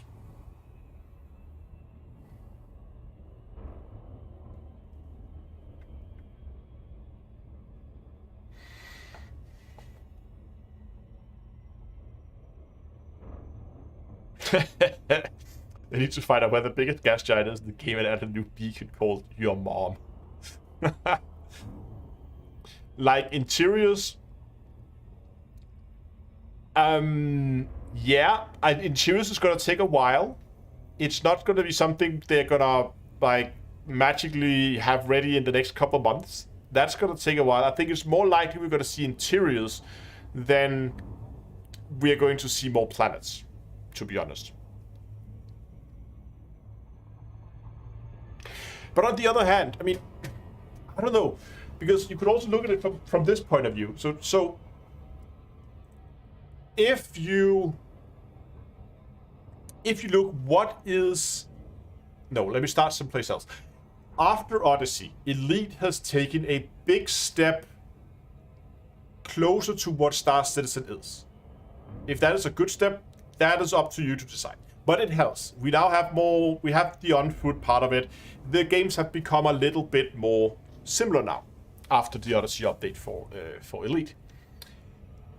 And the question is, do we really just want Elite to become to try to become a clone of Star Citizen? Because the on-foot part of Elite is never going to be as well integrated as it is in Star Citizen. Never gonna happen. Ever. Just not gonna happen. And therefore, it would make sense to say, well, the best course of action then could be to say, then focus on what is Elite's strong suit. What do you get in Elite that you get nowhere else, in no other game? And the answer to that is this. You get a one-to-one replica of our Milky Way. It is the exploration. That exploration you cannot do, as far as I know, anywhere else. So from that point of view, you could actually argue that it would make sense to be focusing on more heavier atmospheres, because you go, yeah, you're right, Mike, that Star Citizen is just different. It has more details, but on smaller worlds. But if you want to have that feeling of being out there on your own, in uncharted territory. I don't think you're ever gonna get that deep space feeling. You're never gonna get that in Star Citizen in the same way that you have it in Elite. I know they're gonna say they're ending up with like about 100 systems, but 100 systems? I mean, it's gonna be a matter of weeks before people make maps of all of them. So just, and while, yeah, you could argue, you could then go down to the planets and you could try to find like cool spots on all the new planets that's gonna be there when all those systems are eventually done.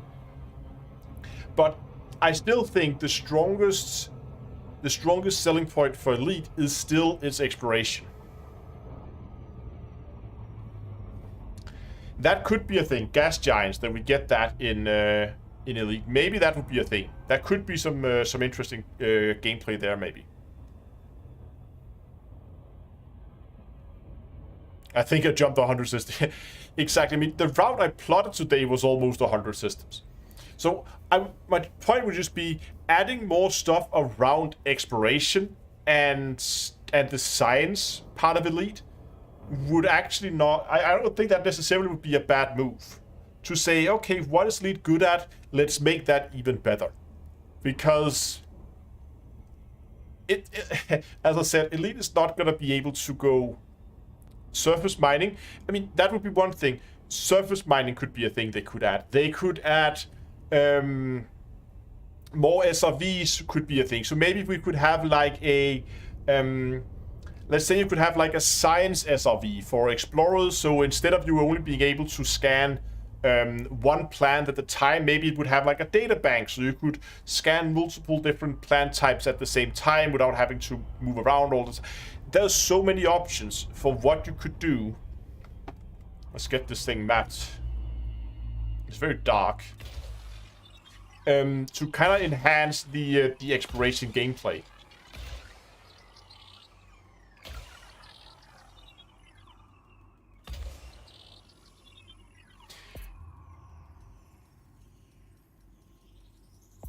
I mean, I think you could be interesting to add would be, let's say you add like a skimmer type SRV, like a little hovercraft, and it would maybe have little or no weapons, but it would be very fast and have a very good range. So it would be suitable for going really, really long distances if you want to cover a large portion of a planet's surface. That's not going to be super useful when you're in the bubble, but it could be something I could see explorers being quite fond of to drive around on that. And somebody mentioned cave systems. Yeah, absolutely, would be awesome to see those as well. So there's a lot of things you could do to add interesting things for explorers to find.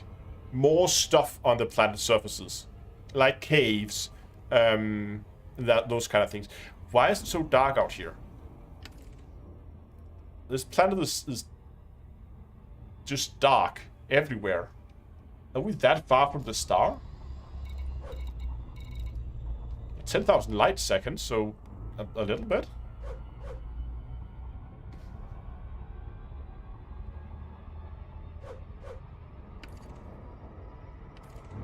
Forgot to check what was actually on this planet.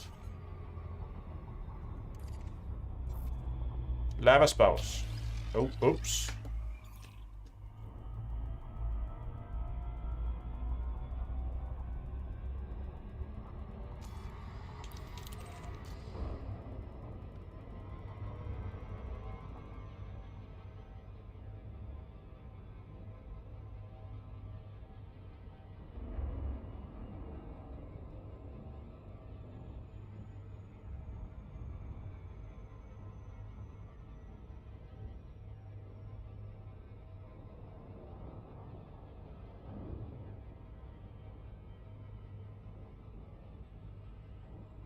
I hope more planet types. That would be really cool. I'm just trying to get around to the side with the star, but as you can see, that's so far away that it might as well just not be here.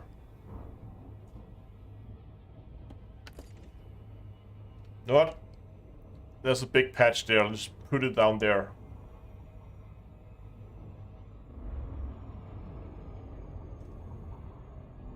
Orbital flight engaged. Right in that, like, rough area there in the middle. You can kind of begin, I don't know if that shows up on stream here, but you can begin to see the grid lines. Does it show up on stream? Look at this. See those grid lines? I don't know how well this shows up. That's one of the problems with the planet textures, that the repeating patterns are too easy to spot. They show. Okay, thank you. Hey, we are in Volcano Land. I can see volcanoes.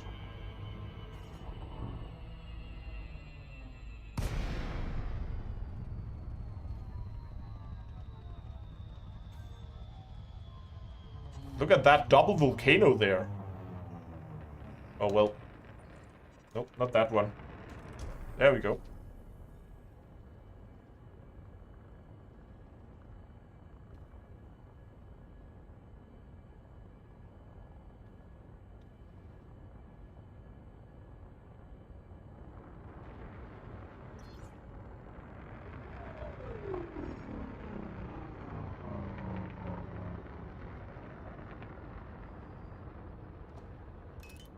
Oh, gravity.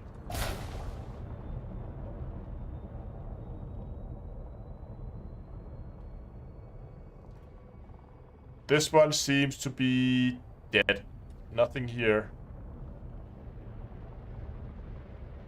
See if I can pull myself out of this one. Let's go over to the nearby one here.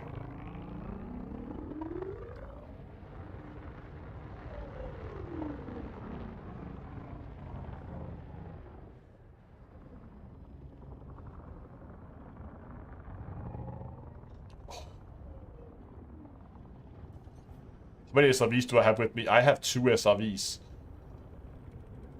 I have to drive down in that. But let's start by see if we can get this thing on the ground. Maybe down here. This actually looks like it's flat enough that we could put down a ship. And big enough.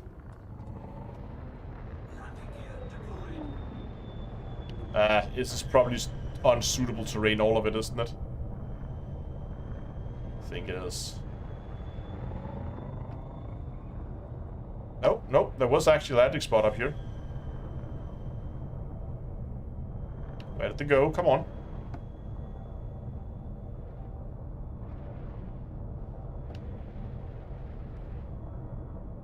Come on.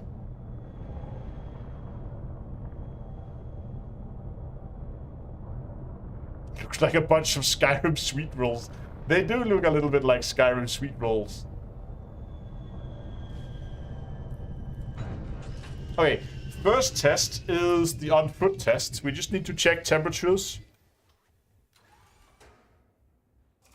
I do not have night vision on this, but apparently I have a gun.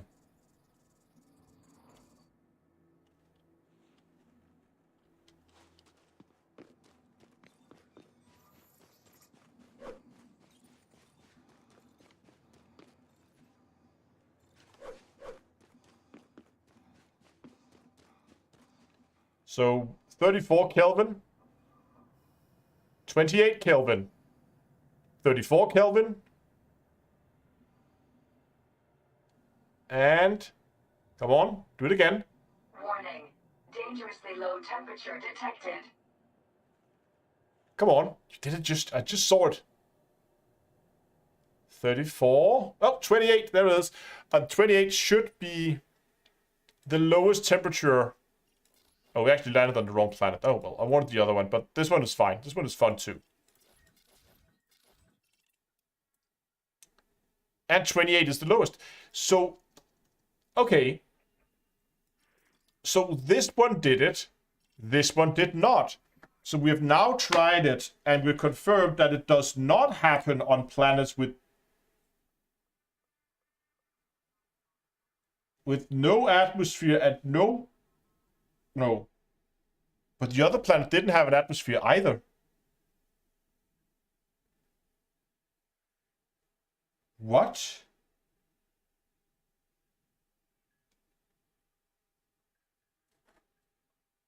No atmosphere, no geological sites. So far, it looks like the geological sites Yeah, look at this. So according to a little schema here, if it has right now at least out here you have atmosphere. I'm gonna put big camera. Whoop.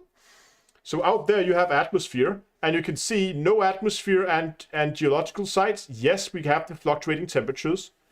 With atmosphere and geological sites, we have the fluctuating temperatures, but we do not have it with no atmosphere and no geological sites. So it seems like geological sites may actually be what is causing this. So something around it might actually be the lava spouses, because they also change the temperature. So maybe it's the combination of a neutron star and some of the geological sites that's causing this. I don't know.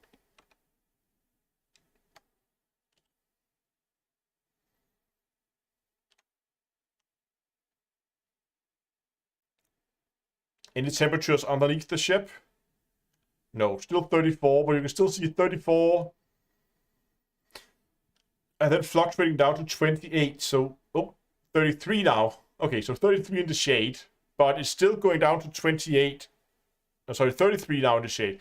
It's still going down to 28 sometimes. There we go, 28 and back up. So, that is really weird. Oh, camera. Oops. There we go. I was just running around underneath the ship. Now we're gonna be doing stupid things. I have 2 SRVs, so I can afford to lose one.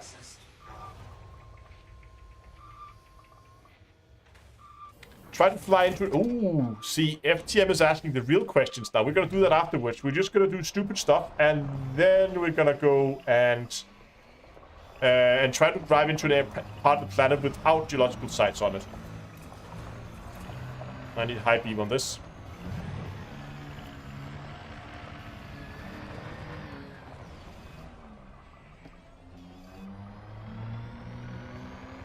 Why does this seem like a terrible idea on a 1G planet?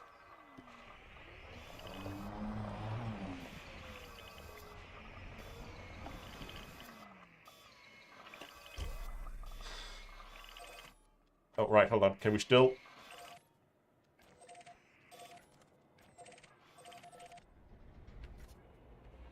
Oh.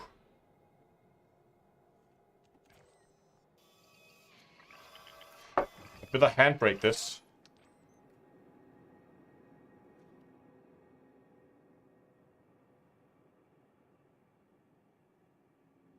Oh, this is actually a cool shot too. Little bit of the dark side, but just SRV standing. Can we play a little bit? Can we get a little bit more light out of this? Hold on. Can we take like adjust gamma settings and just go like whoop, give me all the gamma.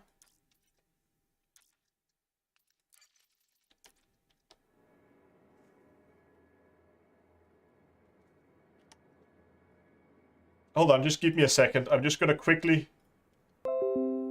do something here. Get rid of that. Get out to desktop. We're gonna go back into the second. I'm just gonna very quickly do a very quick edit of this thing. I just want to see if I can get something a little bit prettier out of it. I just want to pull out a little bit details, see if that's doable at all. So just for comparison, I'm just going to duplicate this layer so we have a copy of it. And then we're gonna go into colors. We're gonna go into levels. We're gonna overexpose the stars, but they're already overexposed anyway. It doesn't really matter. Let's see how much we can do before it becomes an issue. We can't. Yeah, the SRV begins to become a little bit of an issue. Let's try to pull some more light. I still want the hole to seem like very dark. So I kind of want it like there. And then maybe just for the fun of it, I'm just going to adjust the colors a little bit. I want it a little bit less blue, maybe.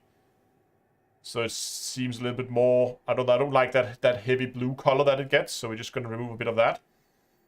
And then finally, I'm just going to bump up the saturation a little bit, just to make those red lights pop a little bit more, and colors in the dirt a little bit like that, maybe. Just, you know, a quick edit, so we go from that to that. It's a subtle difference, but you can see the difference. I like the extra light there on the SRV. Okay.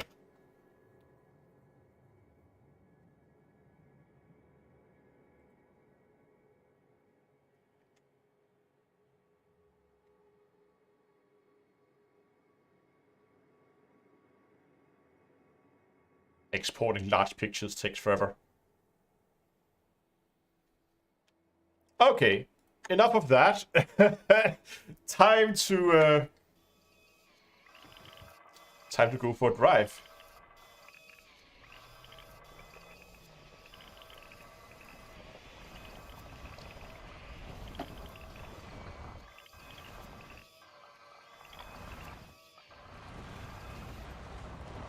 We are very much sliding now.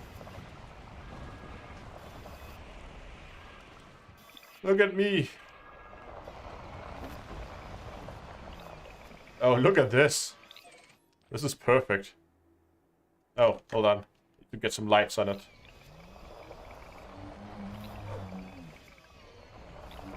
Did you see it?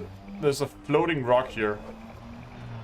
We talked about these problems before, I think.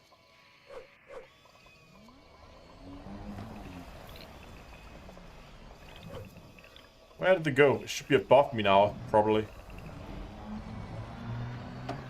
Yeah, see, there it is. The floating rock.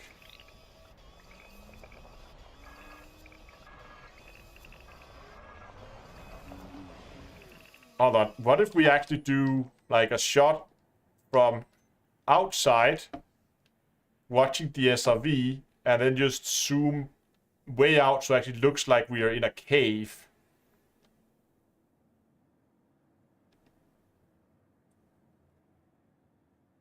I probably want that there. And we want to be able to see that like this.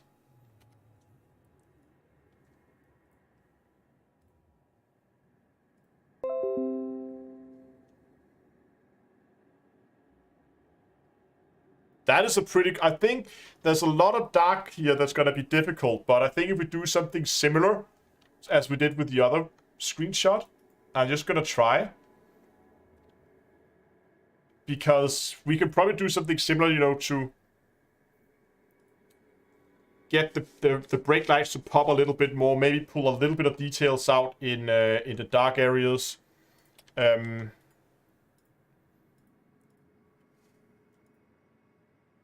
going to start by, but once again, we're going to play around with the levels. We're going to see how much we can get away with pulling down before we begin to destroy the SRV. We can do quite a lot. We begin to destroy the night sky, but we can fix that later. We're going to not worry about the night sky for now. We're going to pull down as much there as we can to about there. Then get that light to, and we can push that if we just want to have details, but it doesn't look good. Something around there is pretty good, I think. Colors looks fine. And just as before, well, the color temperature looks fine. I'm just gonna, you know, bump up the saturation a little bit there. And then what we're gonna do is we're gonna jump back here to the original picture. Actually, let's keep this one for now. And we're just gonna very quickly here go and cheat a little bit. And just, you know, here go around the rim here.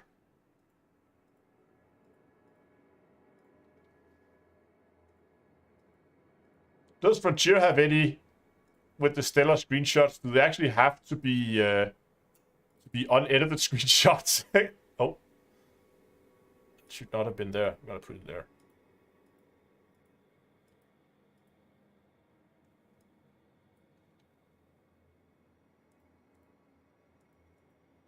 That one got a little bit off. keep messing these up. This is not ideal with a mouse.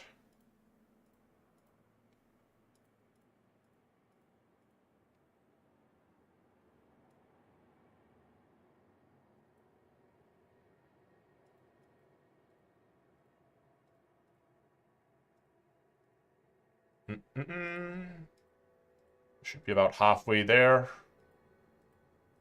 All these jagged edges take some time to do.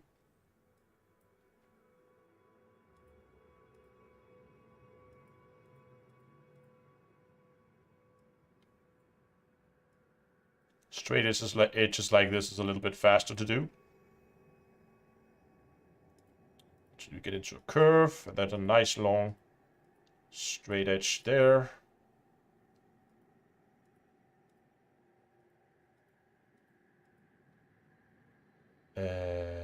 There. We don't have to be like super accurate with this.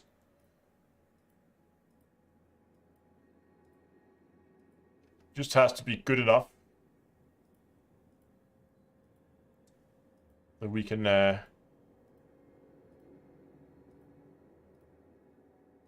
fool it into actually looking like this was intended like this.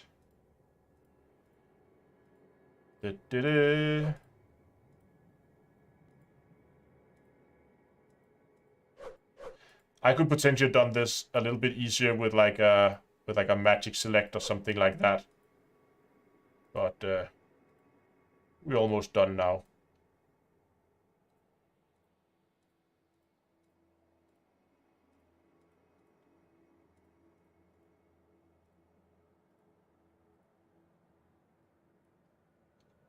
There it is. Then we've been all the way around.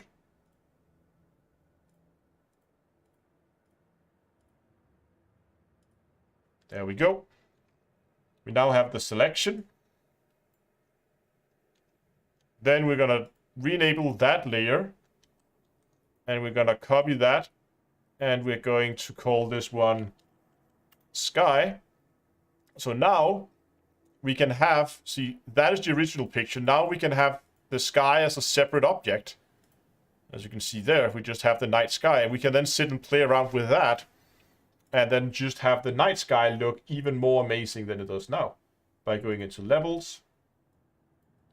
Playing around with that a bit. Where do we want it to?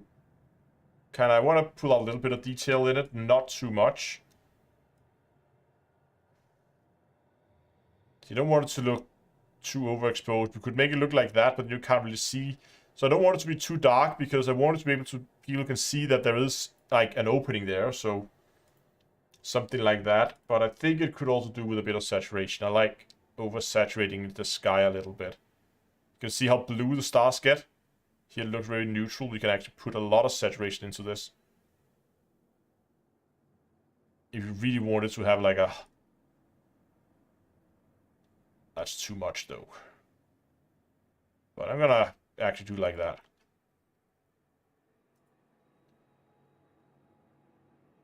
So we started out with this and ended up with that.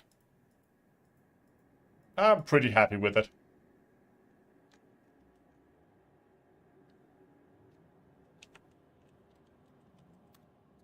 Okay, there we go. Let's just quickly export that, and then we're going to drive out of the hole, and we're going to go and play around with that.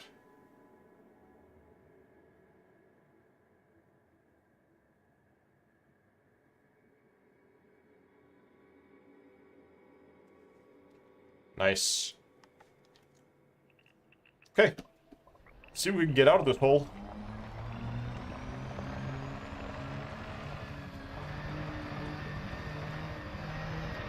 Oh, that is...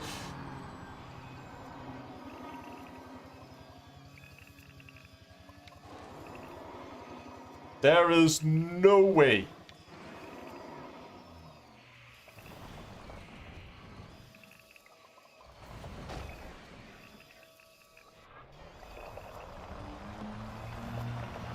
Hold on, maybe if we do... Hold on, I have a plan.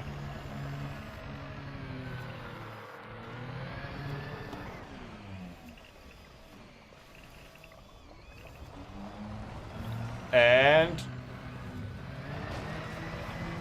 Ah, okay.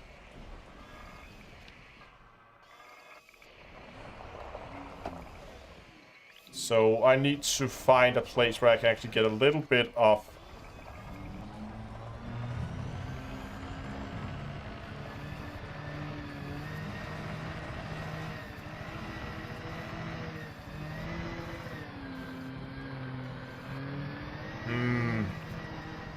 Yeah, usually like a half pipe, yeah.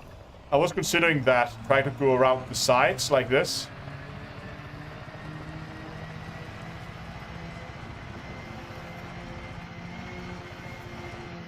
And then you get into troubles like these. Because it's not 100% smooth.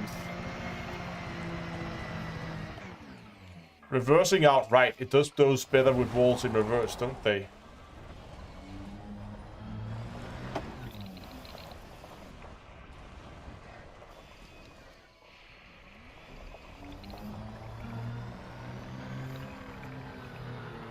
Nah, not really.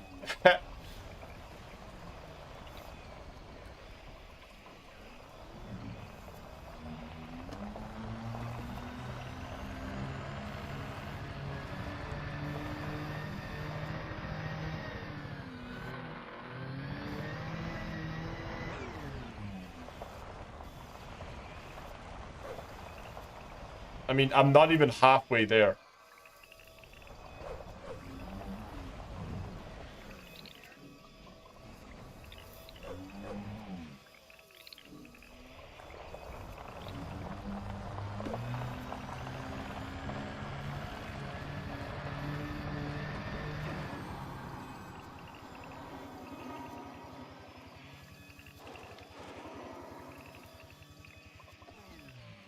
Nope. I don't think... No, exactly. That this gravity is not helping me at all.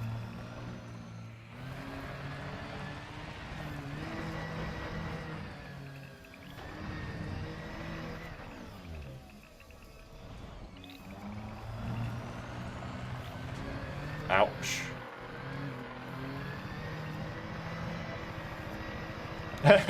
Yeah, still got a good screenshot.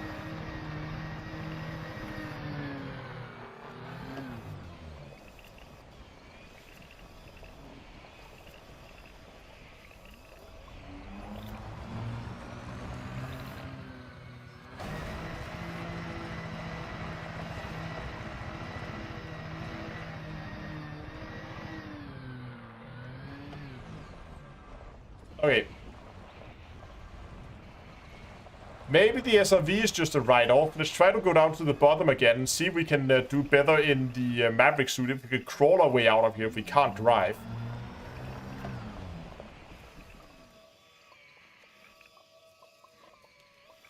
If I recall the ship, that's actually an interesting... Gonna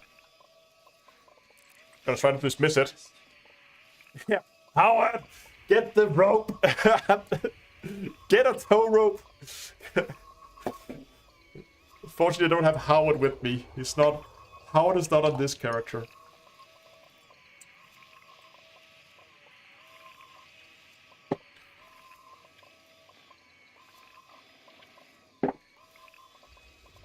Okay.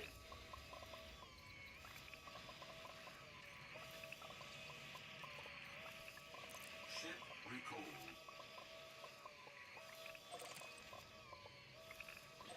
Ship recalled.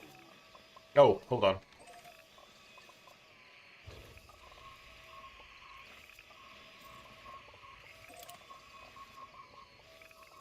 Come on.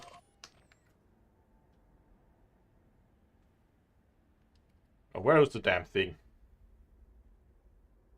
Oh, I can't even get the camera out of the...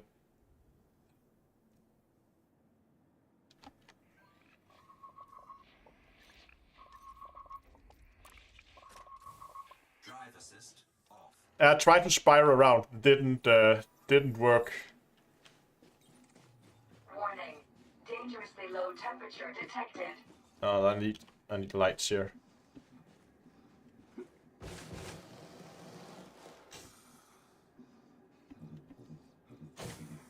Just drifting back down.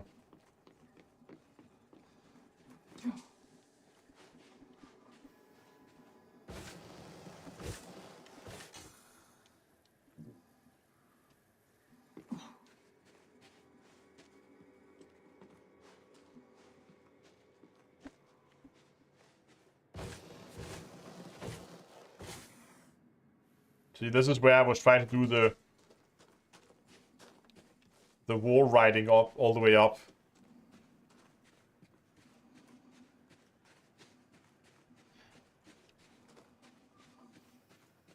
I live there now.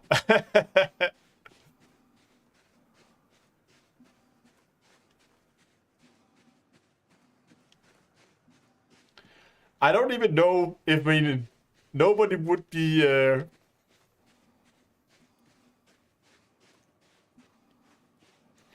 Okay, we have two options now.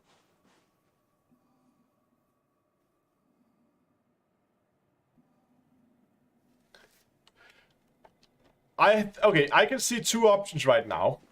I got myself stuck in a hole. Call the few rats. No, I have a better idea. Crouch walk, is that better for going uphill? That is vertical at the top. Yeah, okay. Okay, we have three situations then.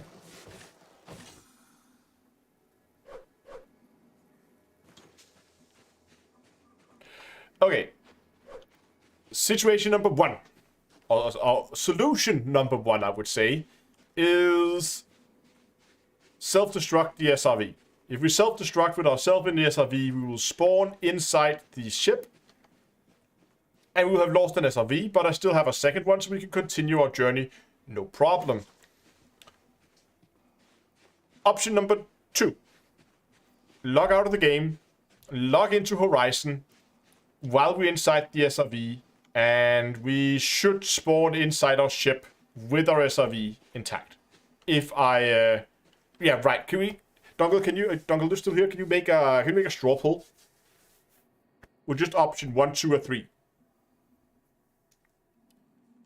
So, option 1 is self-destruct our way back to the ship. Option 2 is do the little Horizon glitchy thing and bug our way, or glitch our way, or exploit our way, however you want to call it. Recall did not work. The ship is somewhere up on the ledge somewhere. So that could be do the Horizon exploit, bug, glitch, whatever you want to call it, to get ourselves back in the ship in that way. Option number 3 is I post the system name, and next week, I mean, this is far out. We are not close to the bubble at all. We are actually very far from the bubble. We're very close to Colonia. So I post the system name somewhere, and we wait a week, and then in next week's live stream, we see if anybody show up out here, and if anybody shows up, we're gonna see if they can somehow pull me out of this mess, either by flying down here in a ship, and I then try to jump the SRV on top of their ship, and then they fly me out of the hole, or something like that. I see those as my 3 only options. We could, of course, call a fuel rat or something, but I'm not even sure if... I mean, I'm pretty sure if I call like a hull seal or a fuel rat, somebody would come. But...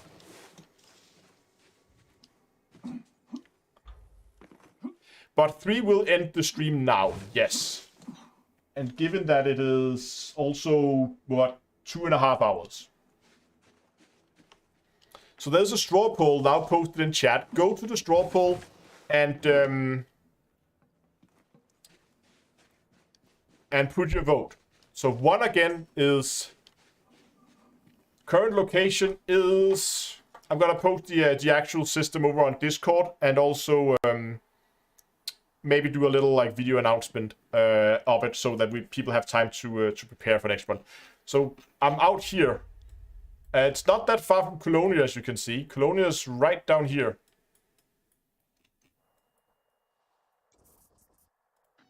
So Colonia is like less than 2,000 light years from Colonia.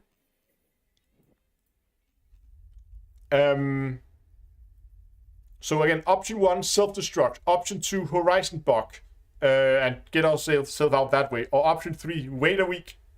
And we're gonna come back next week, and we're gonna see if we have anyone here who will come and who will pick me out. Or if anybody that comes and just begin dropping mines down the hole. Just to mess with me.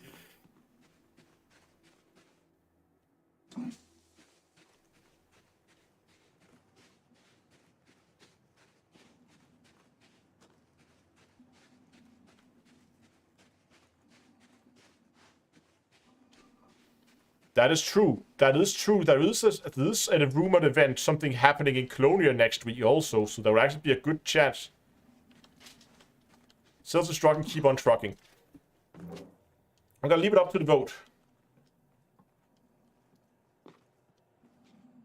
SRV won't move. No. So the ship is up there somewhere.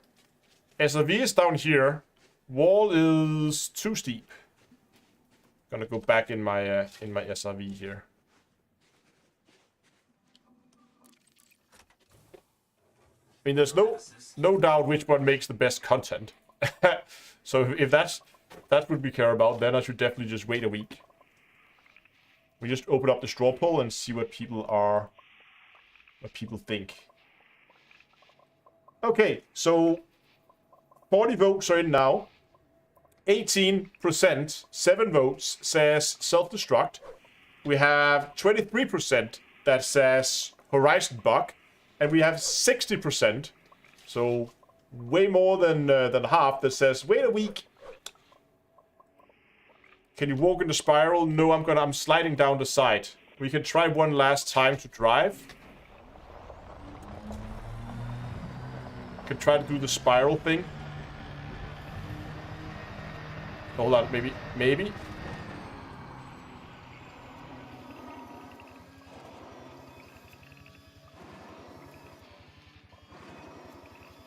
That was actually close, altitude-wise.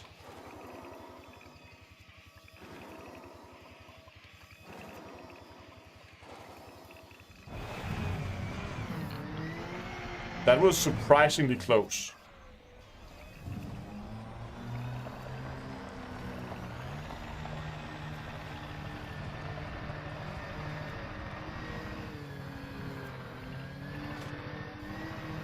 Do we have a suit with extra jump? No.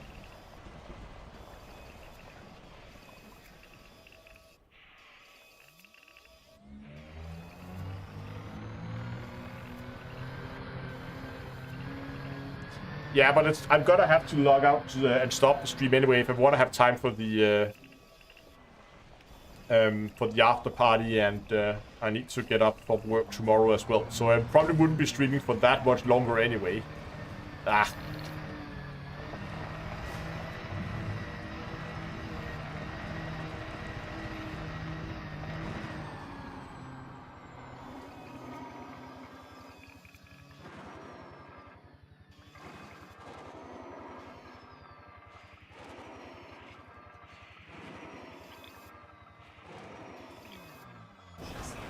Ow. Ow. Ow. Ow. Ow. Ow. Ow. Okay, one last go. I think going up the wall at an angle and then turning upwards is a good trick. So actually doing a little bit of like wall riding like this. Just to... Whoa. Hold on, maybe... Drive assist off. Try that.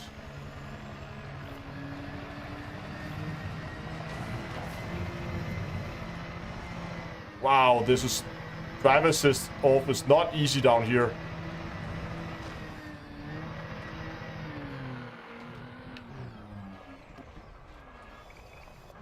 Iron Man suit is not on this character.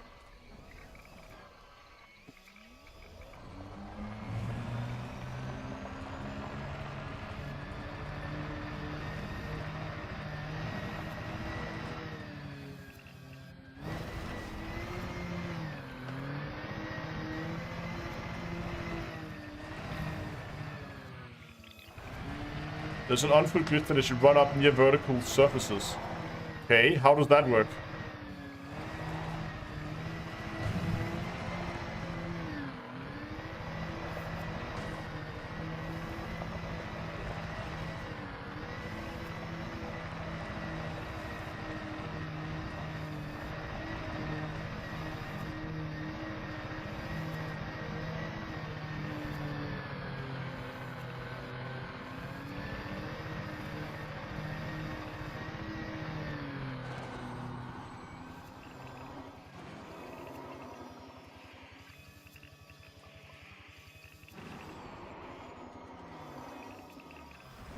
It just seemed like that was a little bit...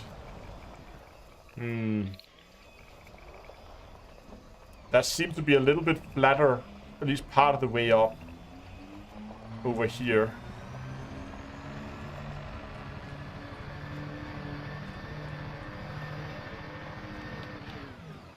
I think I have to try the suit there.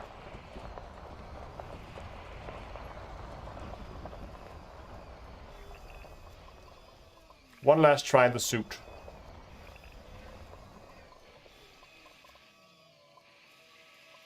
Hey, Bug Rabbit, hello and welcome.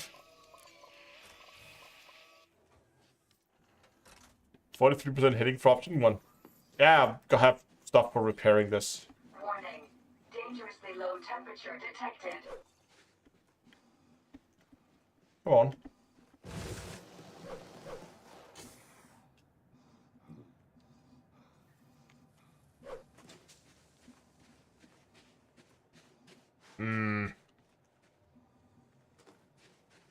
No, it's not a crater, it's a volcano. I drove into a volcano again. And now I can't get out. Just a big hole in the ground.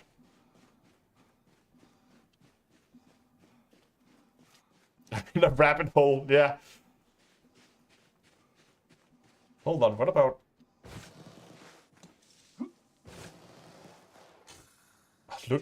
Look at my jump here.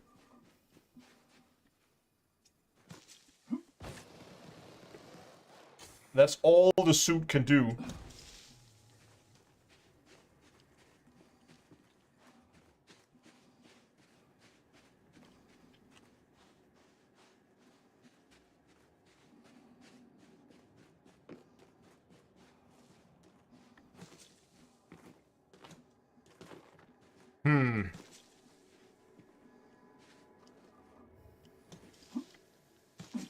I'm thinking if I can use the SRV somehow. Can I use this to anything clever?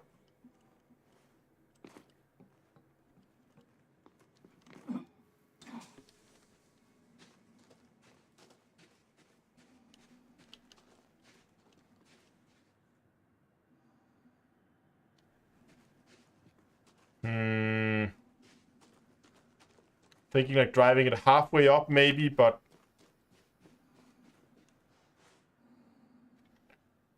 Don't release the boost. Keep on holding it.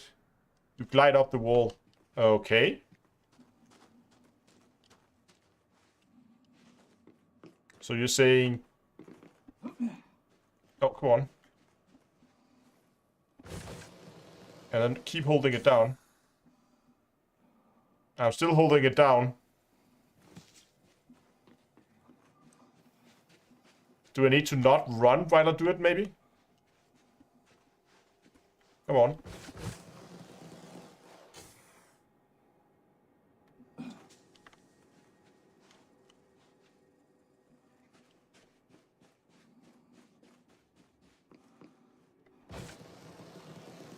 Keep holding it down.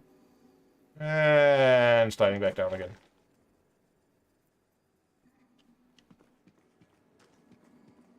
Can you disembark? I don't think I can. But let's try.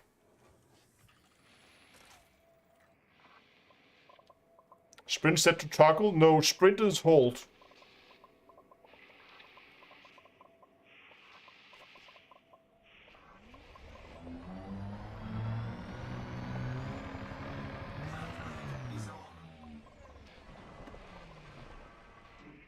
Okay, so here we are halfway up. Yeah, see, SRV must be upright.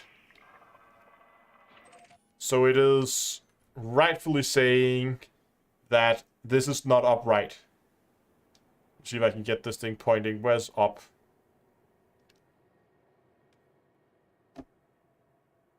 Can I actually get the camera out of the... Nope. Still can't. You can kind of see now the camera is upright.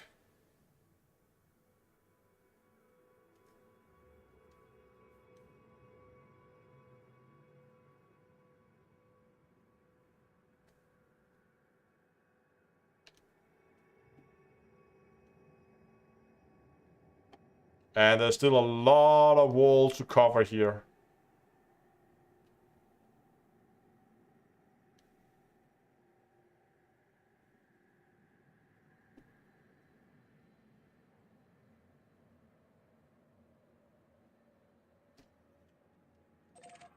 Handbrake is on.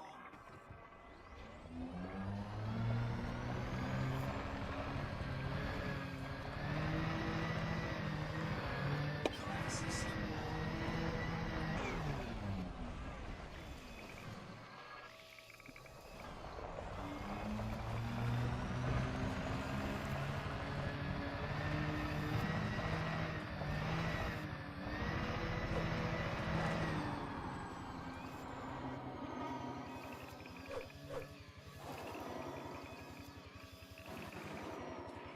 That's so far.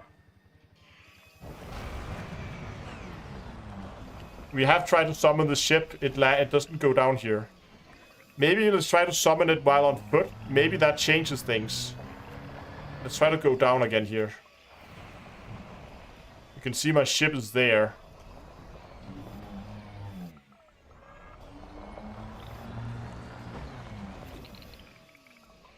Down here on the bottom again. Let's try to disembark. drive assist off.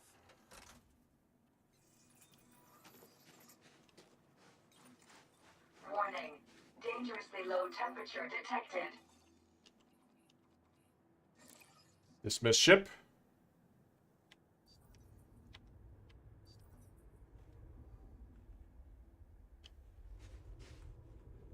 You can still see the ship on the radar. Do we get a glimpse of it?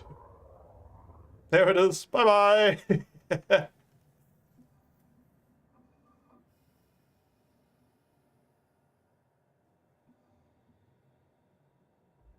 Boom. And it's gone.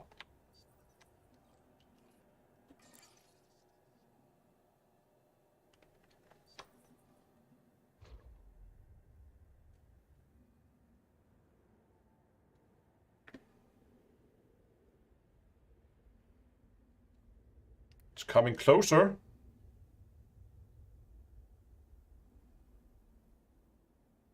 Looks like it's gonna land like 500 meters away.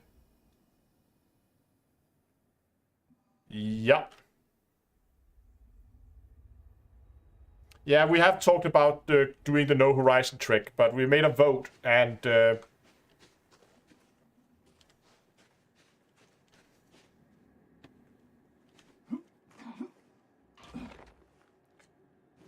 I just wish it wasn't on a planet that was tightly locked. I would love to see this in the daylight. Yeah, the ship is just like, nope. Not gonna help you. I don't think I can call an apex.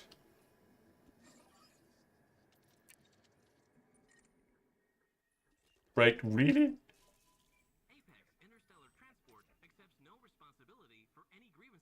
No drop-off point on body. I need to have a drop-off point. But there's no drop-off points. No!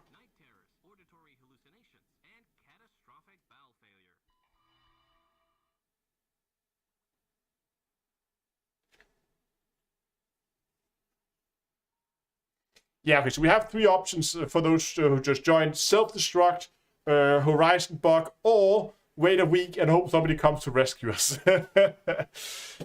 We have a straw poll running right now. I'm just going to see what the results, where they're at right now. Pretty much unchanged. Still around 60% that says that we should wait a week and see if somebody comes and saves us, which is option 3. Nope, I don't know anyone in the area. Nick, I am far away. I'm about 2,000 light years from Colonia. I mean, I told you when we did this that we were gonna do stupid stuff. This would be considered as stupid stuff. So there's Colonia. And there's us up there. And all the way in there's the bubble. How far am I from civilization? Well, No, I don't think I can shuttle to Colonia. It's too far. 2,000 is more than the shuttle that it can do, isn't it?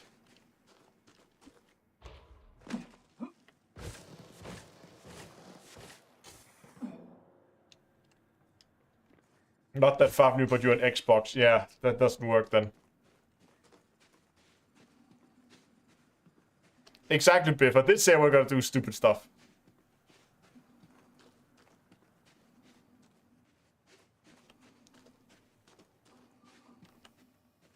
There might actually be a fuel rat near Colonia. I've actually talked to the Hull Seals recently about a project with them.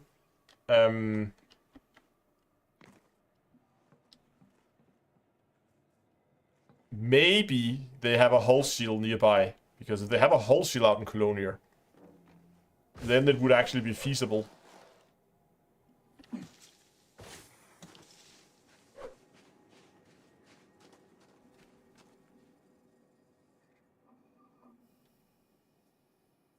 Set up a carrier in the bubble to That's gonna be, what, like 16 hours or something of carrier jumping to get out here.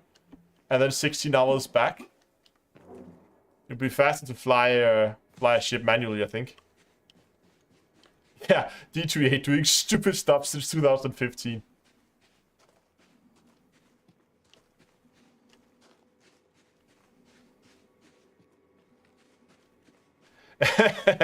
Chief, thanks for the super chat saying here's the stupid stuff. Yes. But hey, the screenshot down here was awesome.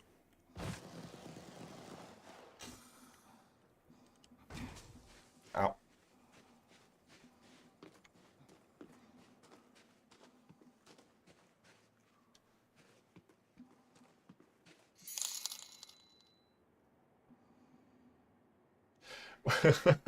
Yeah, we need a new dedicated volcano rescue team, the Cone Chillers.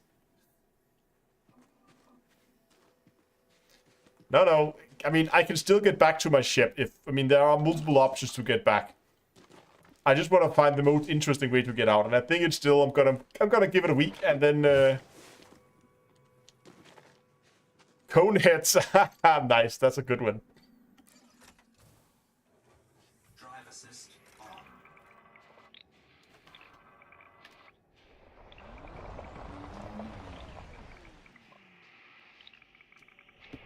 Oh, should we name this volcano too?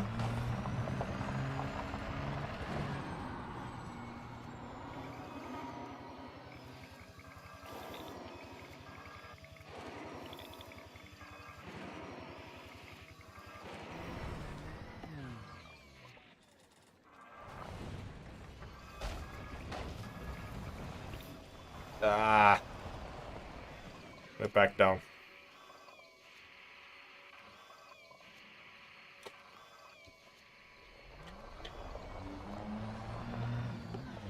Some Dragon Eye says he is in some system. Let me see if I can find it here.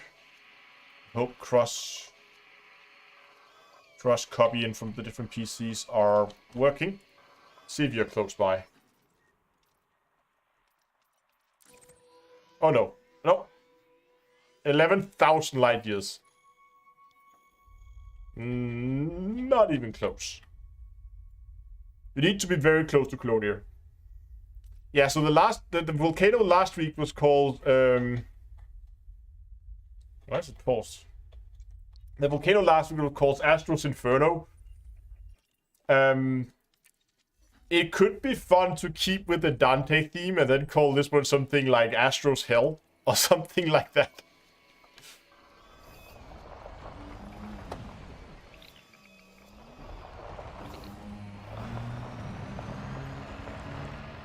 Ugh.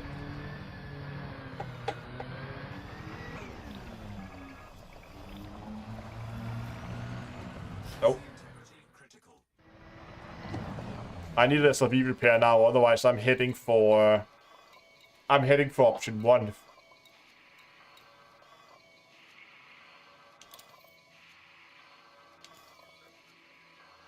Astro's Demise. I like that one.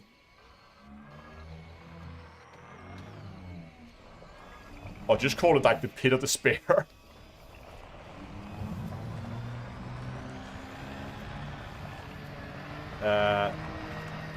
good night vision on to actually see what we're doing here. Gotta try the wall of death trick here again.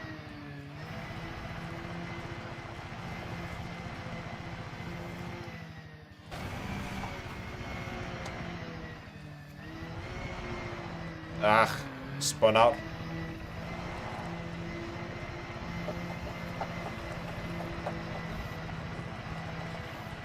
Yeah, I'm trying the spiraling route out, but it's...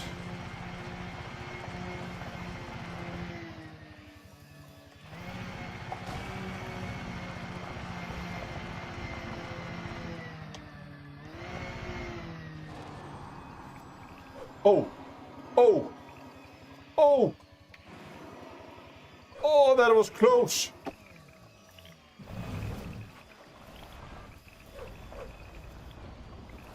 Oh, that felt like I actually thought I was gonna get it that time.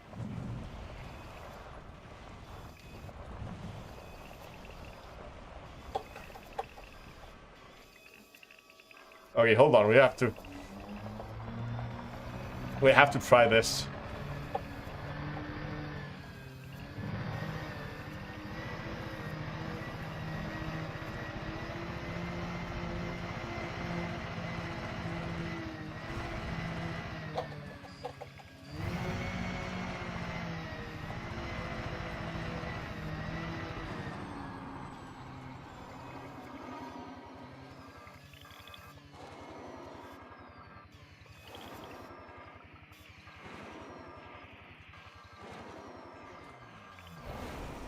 So close.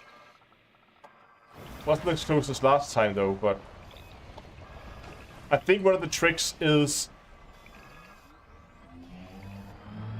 Okay, here's a trick I want to try. So I think the problem is... Do I have anything that could be an SRV? Okay. I'm gonna use the broken shuttle. So the problem is... The thrusters when you boost is always pushing the SRV upwards, right? So... Go over here. So when I'm driving up the wall, as soon as I begin to... When I begin to boost, I'm actually boosting myself away. And before I can... So I'm tilting the SRV forward to get upwards boost. But by the time I've tilted my SRV forward, I've used up so much of my boost, which I'm ending up using just pushing myself away from the wall.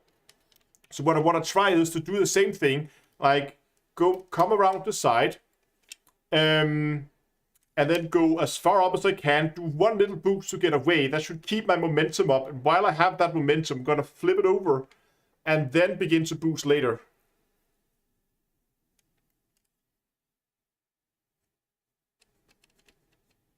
Is there a boost forward only key? No, unfortunately not.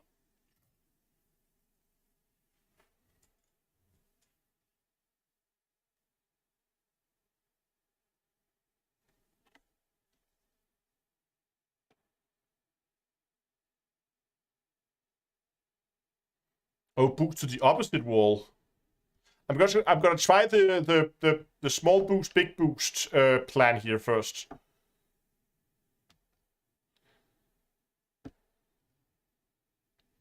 So we're gonna do the wall riding.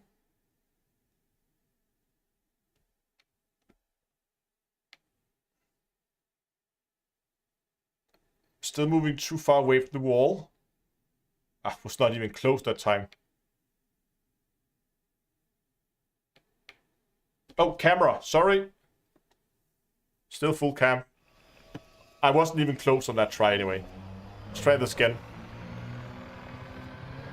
So we're gonna go back. We can see the tracks here where we're doing our wall riding. We're gonna go back in the wall riding tracks here. We know these works. Okay.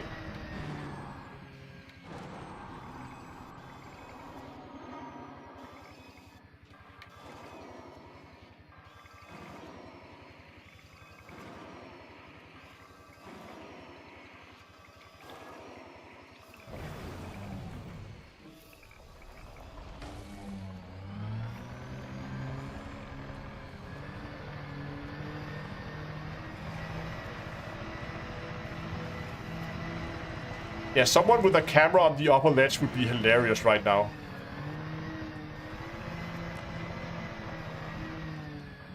Yeah.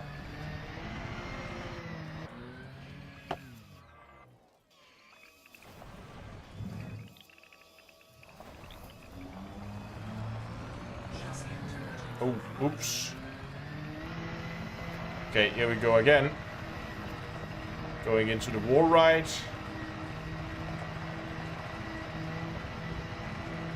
And towards the edge.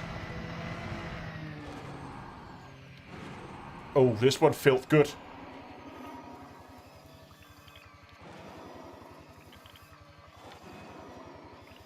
Oh! Yes! Yes! Oh my god!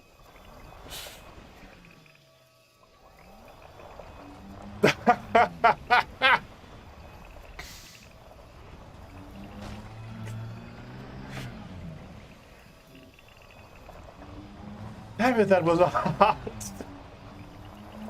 I did not think I would get out of that. Yeah, exactly, Douglas. If that is not worth a like, I don't know what is. Oh my god.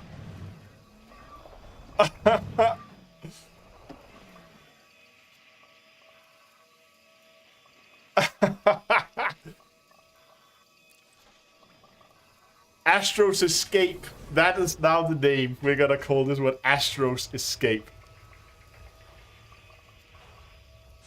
I don't know what I did. I just felt like the wall ride just kept going and going and going, and I just kept that velocity up, and I was like, I was so afraid because I could just see this SRV keep having ground contact. It just kept pushing up.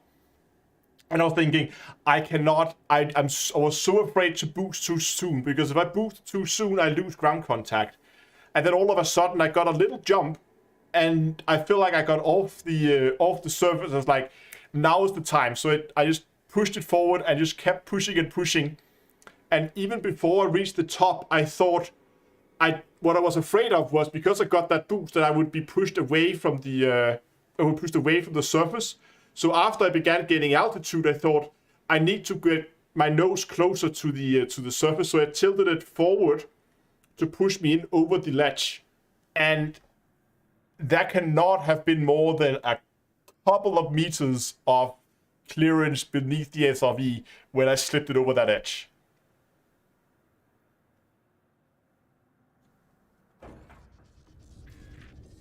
I want to go up and have a proper look at that thing. Landing gear retracted.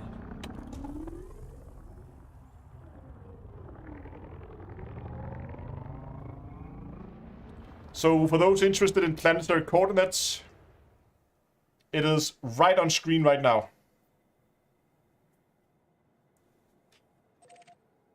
Hold on, I'm going to write this down as well. Where did I save it last week? Astro's Inferno. Hold on, I'm just gonna stop my ship here. Need to adjust my dead zones a little bit.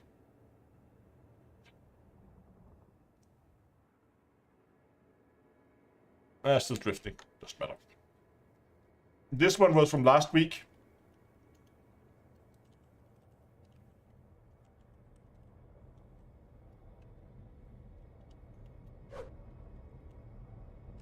And this one's gonna be what? Astro's Escape. I'm gonna write it down here so you can read it properly and post it somewhere. I'm gonna find I don't know what it's gonna be called. Something. I'm gonna write down the system name. What's the system name? LDR. So we are in OGAICY space LD-R space D5.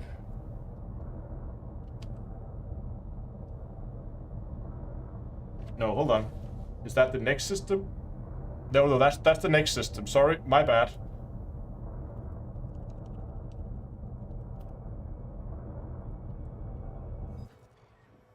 Yeah, so that's the next system en route. It's about to post the wrong system. We are in FM-V space E2 4778, and we are on planet B10, and the coordinates are 66.3911 and 20.2943. Yeah, I think maybe Astro's Escape, is that what we're gonna call it? I think Astro's Escape would actually be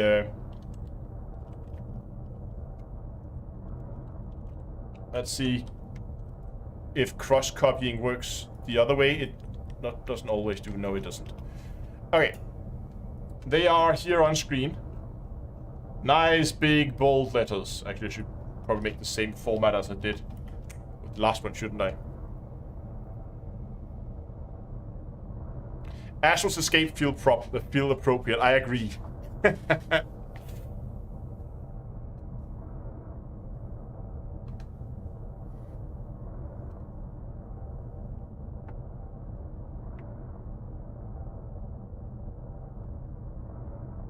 Open the clip.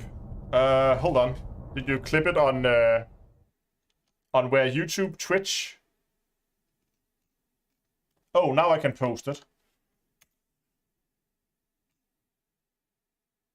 I think my my chat may be a little bit behind. Oh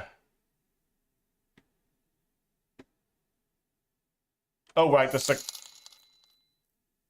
Ty for all your work. KG, thanks a lot for the donation. I think that the clip is over on Twitch. Yes, hold on. Okay, hold on. I'm just gonna stop this ship from making noises here in the background. Get back in game so you guys can see what I'm doing.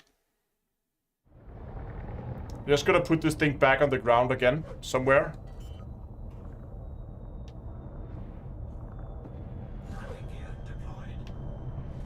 If we can find a place to actually put it down. This should be level. No. This should be level. There's a parking spot. Okay. Okay, we're just gonna watch the clip here on Twitch. This is gonna be super confusing with me watching. Okay, let's see this. See this again. Oh! Yes! Ah, okay, it was only the last second. I wanted to see if we have the whole clip of it.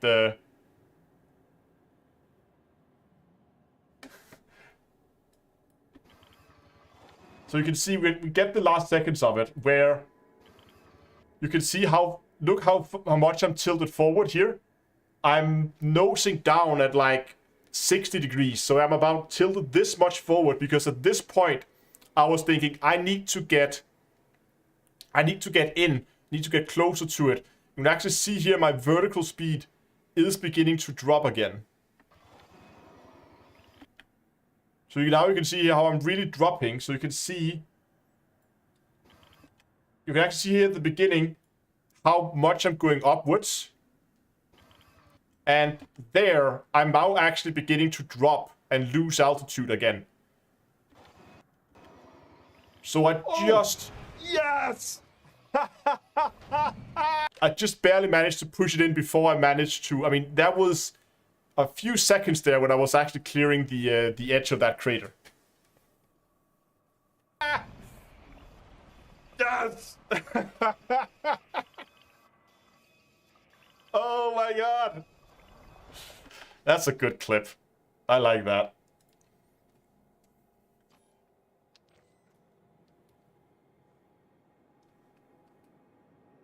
So this one is not it. It's the big one.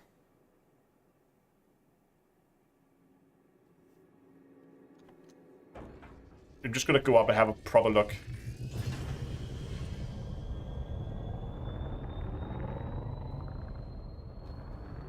So again, that is the small one. That's like the training dome. And this is the difficult one. Ship lights on. Now they are. Landing gear retracted.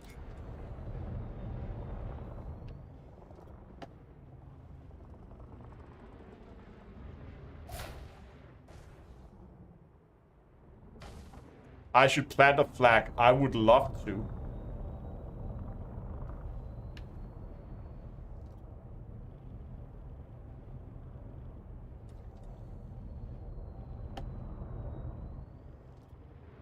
My ship actually has so poor thrusters that it has a little hard time staying afloat in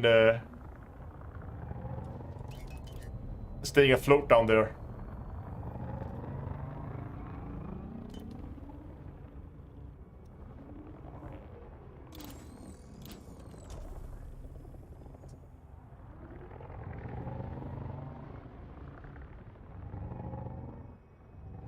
You can still see the SRV marks.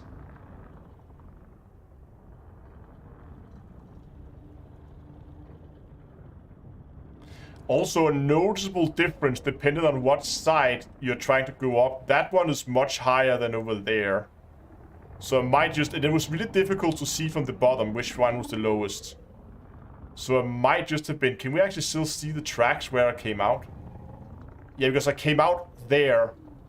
Because I could see my ship right when I came out. So I came out in that little spot right there, which is pretty much the lowest point. So I was also really lucky. You can still see the, you can see how far down in the dome. And does the bug camera work here?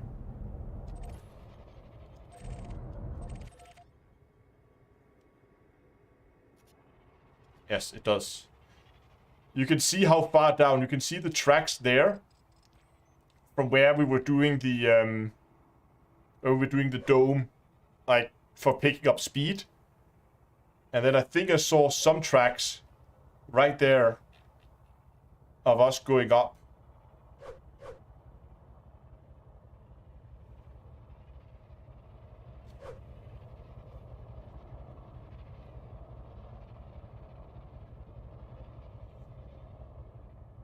And when you zoom out, it doesn't look so bad, does it? But it's brutal. It's brutal, alright.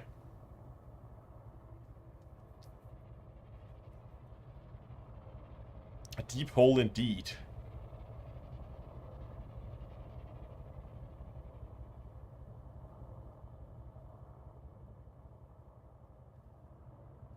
Damn, that was lucky. Go and foot in that area. No. We're never gonna get out then. Then that is the end.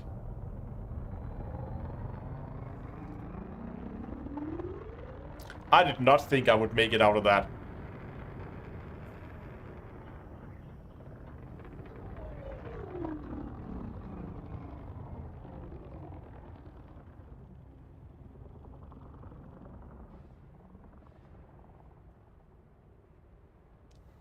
Astro watching Astro escaping make a nice meta clip. Exactly.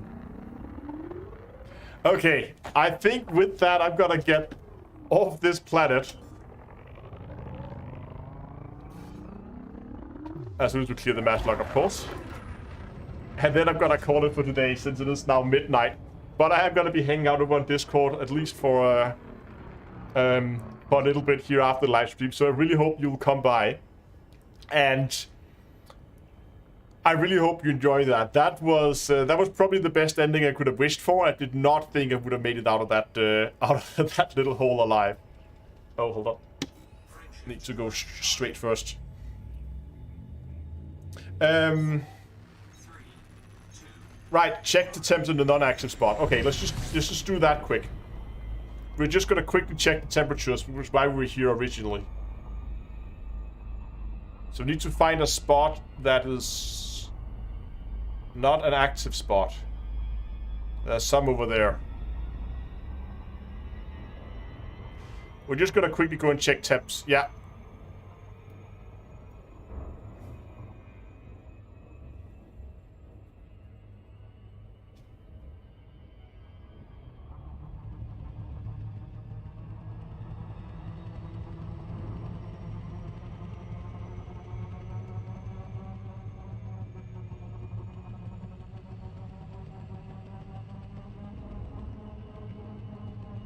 Okay, so we have some areas here that's completely dark. Let's just quickly drop down there and check. There.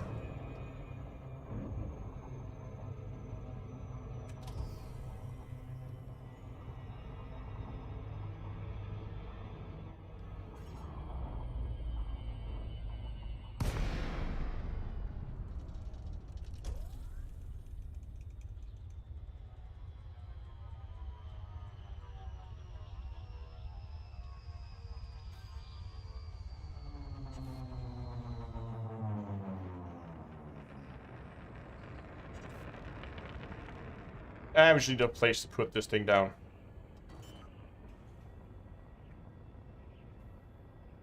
Landing gear deployed.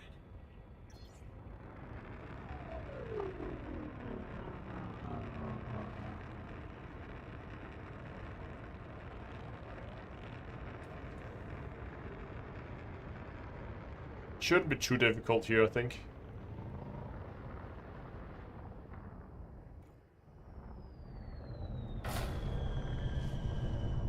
Perfect. Flawless. Oh, I thought I had a good landing. Let's disembark. Let's see what we got. Analyzing environment.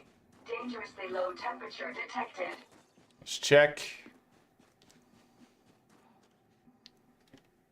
28.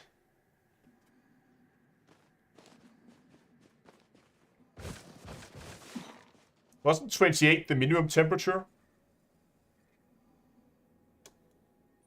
on this planet?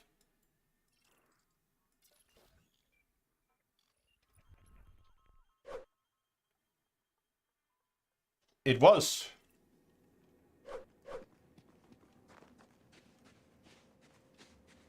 Still 28.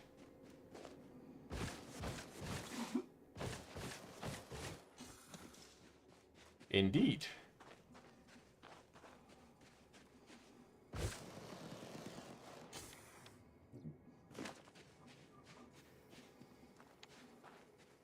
So it is related to that, because now it's just stuck at 28 and nothing is happening. So it has something to do with the geological sites that change the temperatures. We are right next to where we were before.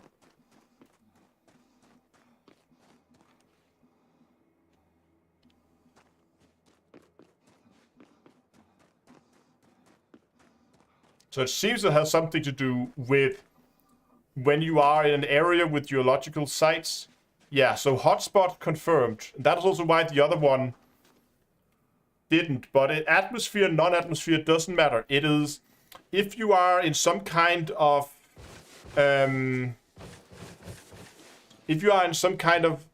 geological active area on a planet in a system that has a neutron star, then you get the weird temperature fluctuations. That is a very odd and very specific bug. Okay. Now with that question out of the way, I am going to call it. I hope also you guys are on Discord here. I will just be shutting down the live stream and then I'll be jumping over there. So I'll see you there in like 5 minutes or something like that. But I really hope you enjoyed it. I had an absolute blast. I love these exploration streams always because you can do these like stupid things that always ends up being hilarious at the end. Whether it's me getting stuck or barely escaping at the very last minute there. But anyway, there's going to be a whole host of links in chat. First of all, of course, you can find links for the Discord server if you want to join the community. If you want to come by and say hi for the after party, that's going to be over there. You can also find links for places where you can support the channel. You can do that through Streamlabs at tips.d3a.com or through Patreon at patreon.d3a.com. You can also check out the merch store where you can buy yourself t-shirt, hoodies, or mugs like the one I have with me here today, which is my D2A North Star mug. Very pretty. At d2astore.com.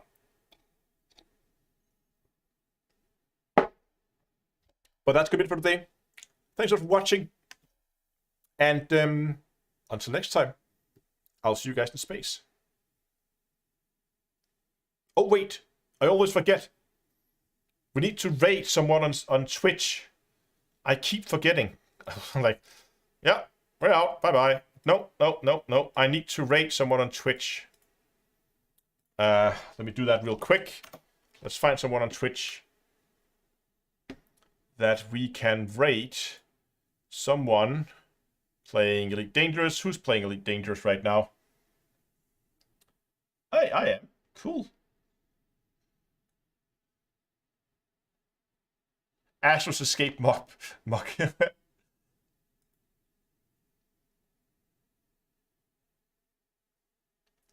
Preferably if we find someone who's out exploring.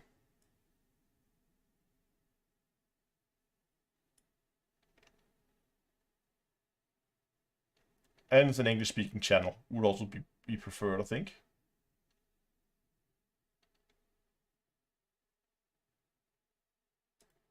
Oh, have I watched this guy before? Oh, he's mining. Okay, we're gonna send you over there. For sure. It's gonna be a mining stream today. VVNTR? Who's VVNTR?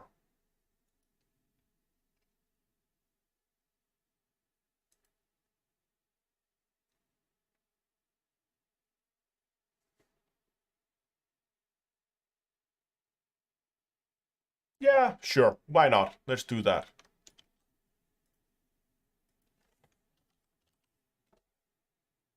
Oh.